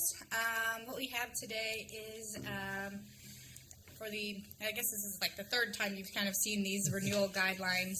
So what we are proposing, these changes were first presented to you all at the May 2023 meeting, and then there were some revisions done with your feedback and re-presented at the June meeting, and now we have the final revisions, and the request is that the board would vote on the new renewal guidelines. So we are recommending the changes to better align with statute, particularly for the 10-year renewal and the termination or the non-renewal. We also want to better align with what is done in practice by this board, and then also allow for the board to consider student subgroup performance, which was actually already, or it was placed into the statute, but that's also been added in the 7, 5, and 3 year. So the new renewal guidelines, as a reminder of a kind of a highlight of some changes that were made, the 10-year renewal and the non-renewal or assumption, those have been revised to identically match the laws that guide those, and then those laws are also linked underneath those. So 10-year renewal is linked to the renewal statute, the non-renewal or assumption is linked to the termination statute. And then the changes that were made within the 7, 5, and 3, for the 7 and the 5, there was a bullet added concerning financial noncompliance. That seems to be something that this board takes into consideration, and that has not previously been in the renewal guidelines. So in the 7-year renewal, there has been a bullet added that says the school has not been on financial noncompliance disciplinary status the last 2 years. And then on the 5-year renewal, it says the school is not currently on financial noncompliance disciplinary status. So those have been added. Additionally, we added to the 7-year a not currently designated as low performing. There was a conversation, particularly in this last renewal cycle, about the school that received a 10-year renewal, but they were on the low performing list. Previously, the renewal guidelines only contained information about being on the continuously low-performing list. That is still contained within the 5-year renewal, but we added the low-performing status under the 7-year renewal. We also added a sentence to the comparability that says that the review board may also consider the comparability of student subgroups or grade levels to the LEA. That has always been the case. It was actually in an introductory paragraph at the beginning, but I don't think it was paid attention to. So we put that directly into the guidelines with from the advice of this board. And then another major change was that in the 5-year renewal, previously the 5 and the 7-year, when it came to academic comparability, they were pretty similar. They both said 2 out of 3 years of comparability. So that has changed in these new guidelines. So the 5-year renewal now says comparable 1 out of 3 years. That is a change. And then the 3-year renewal says the academic outcomes have not been comparable, but the school has met growth 1 out of the immediately preceding 3 years. So that's a highlight of the main changes. So I think at this point, I'm happy to answer any questions, or if the board just wants to discuss and then potentially vote on the new renewal guidelines that would be used with this upcoming 2024 cohort. That cohort I'll give you a preview in October, and then that will start in November. You'll see all those schools in November, December. Jen, how many schools do we have in the renewal cycle? 17. 17? Yes. One little minor thing here. What's the difference in the bullets and the non-renewal at the bottom and the other black bullets? I think that's just because they were tabbed over. I can change the formatting of that. Okay, let's. Yes, ma'am, I'll do that. Thank you. Well, yeah, this is what you presented last spring. Yeah, I mean, it's sort of what we already kind of looked at earlier this year. And there is, correct me if I'm wrong, there's on that 10-year, there's some legislative language, right, that doesn't give us the latitude to not give a school a 10-year. I think we had that situation last year, correct? Correct, yeah. That's what So the way the statute is referred is as long as the 1, 2, and 3 and the 10-year renewal that's on here, if a school meets those 3 things, then they must earn a tenure. It says shall earn a tenure. It's not up for us. It's not up to our discretion. Correct. That's why we reference the general statute. Any questions for Ms. Cook? Can I get a motion to approve these renewal guidelines? I will be happy to make the motion to approve these renewal guidelines, and thank you for all the work on this. And I will be happy to second it. Okay, any discussion? Okay, hearing none, I think we can do a full vote here. It's just general vote. All those in favor say aye. Aye. Any opposed? No? All right, thank you, Jennifer, for your work on this. Yeah. So, Can I ask a question about just a wording thing real quick? So, under the 10-year guidelines, it says, in the provisions set forth in its charter granted by the State Board of Education, will that language change? That is one of the many open questions right now regarding the new legislation. I think there will need to be some legal analysis on who exactly is going to be signing the charter agreements. So that is possible. okay, I think that's it for today, Ashley, unless there's more from the office. No, we will, tomorrow you've got the school improvement plans for Rocky Mount and Monroe Academy. And I did also want to share the news that Collar Brown met growth and has a C performance grade. So they spent a lot of time before this award. Had some site visits. Todd and Jenna went out there. They're still going to be getting support from our school improvement team, so they'll be, we'll be out there as well. But that was really exciting to see. But you do have new improvement plans for Monroe and Rocky Mount. Those are on eBoard and they've been emailed to you. And then we have the 3 interviews tomorrow. And also one thing, we have changed the EMO process a little bit. We have one EMO application tomorrow, American Traditional Academies. And based on last year's experience, we've added 30 minutes to the interview time. So you'll have an hour and a half to hear from that applicant, and we'll have the applicant, the board as per normal, and then we'll also have a representative from the EMO in case you have questions specifically for that. Okay. So hopefully you can get both. Thank you for that. Will Monroe Academy and Rocky Mountain Prep, have they been invited to be here? Mm-hmm. Okay. They will be in person. Okay. All right. That's it. And we just need a motion to adjourn when you are ready. I move the adjourn. I'll second. All in favor? Aye. Aye. All right, thank you, everyone, and we'll see you tomorrow.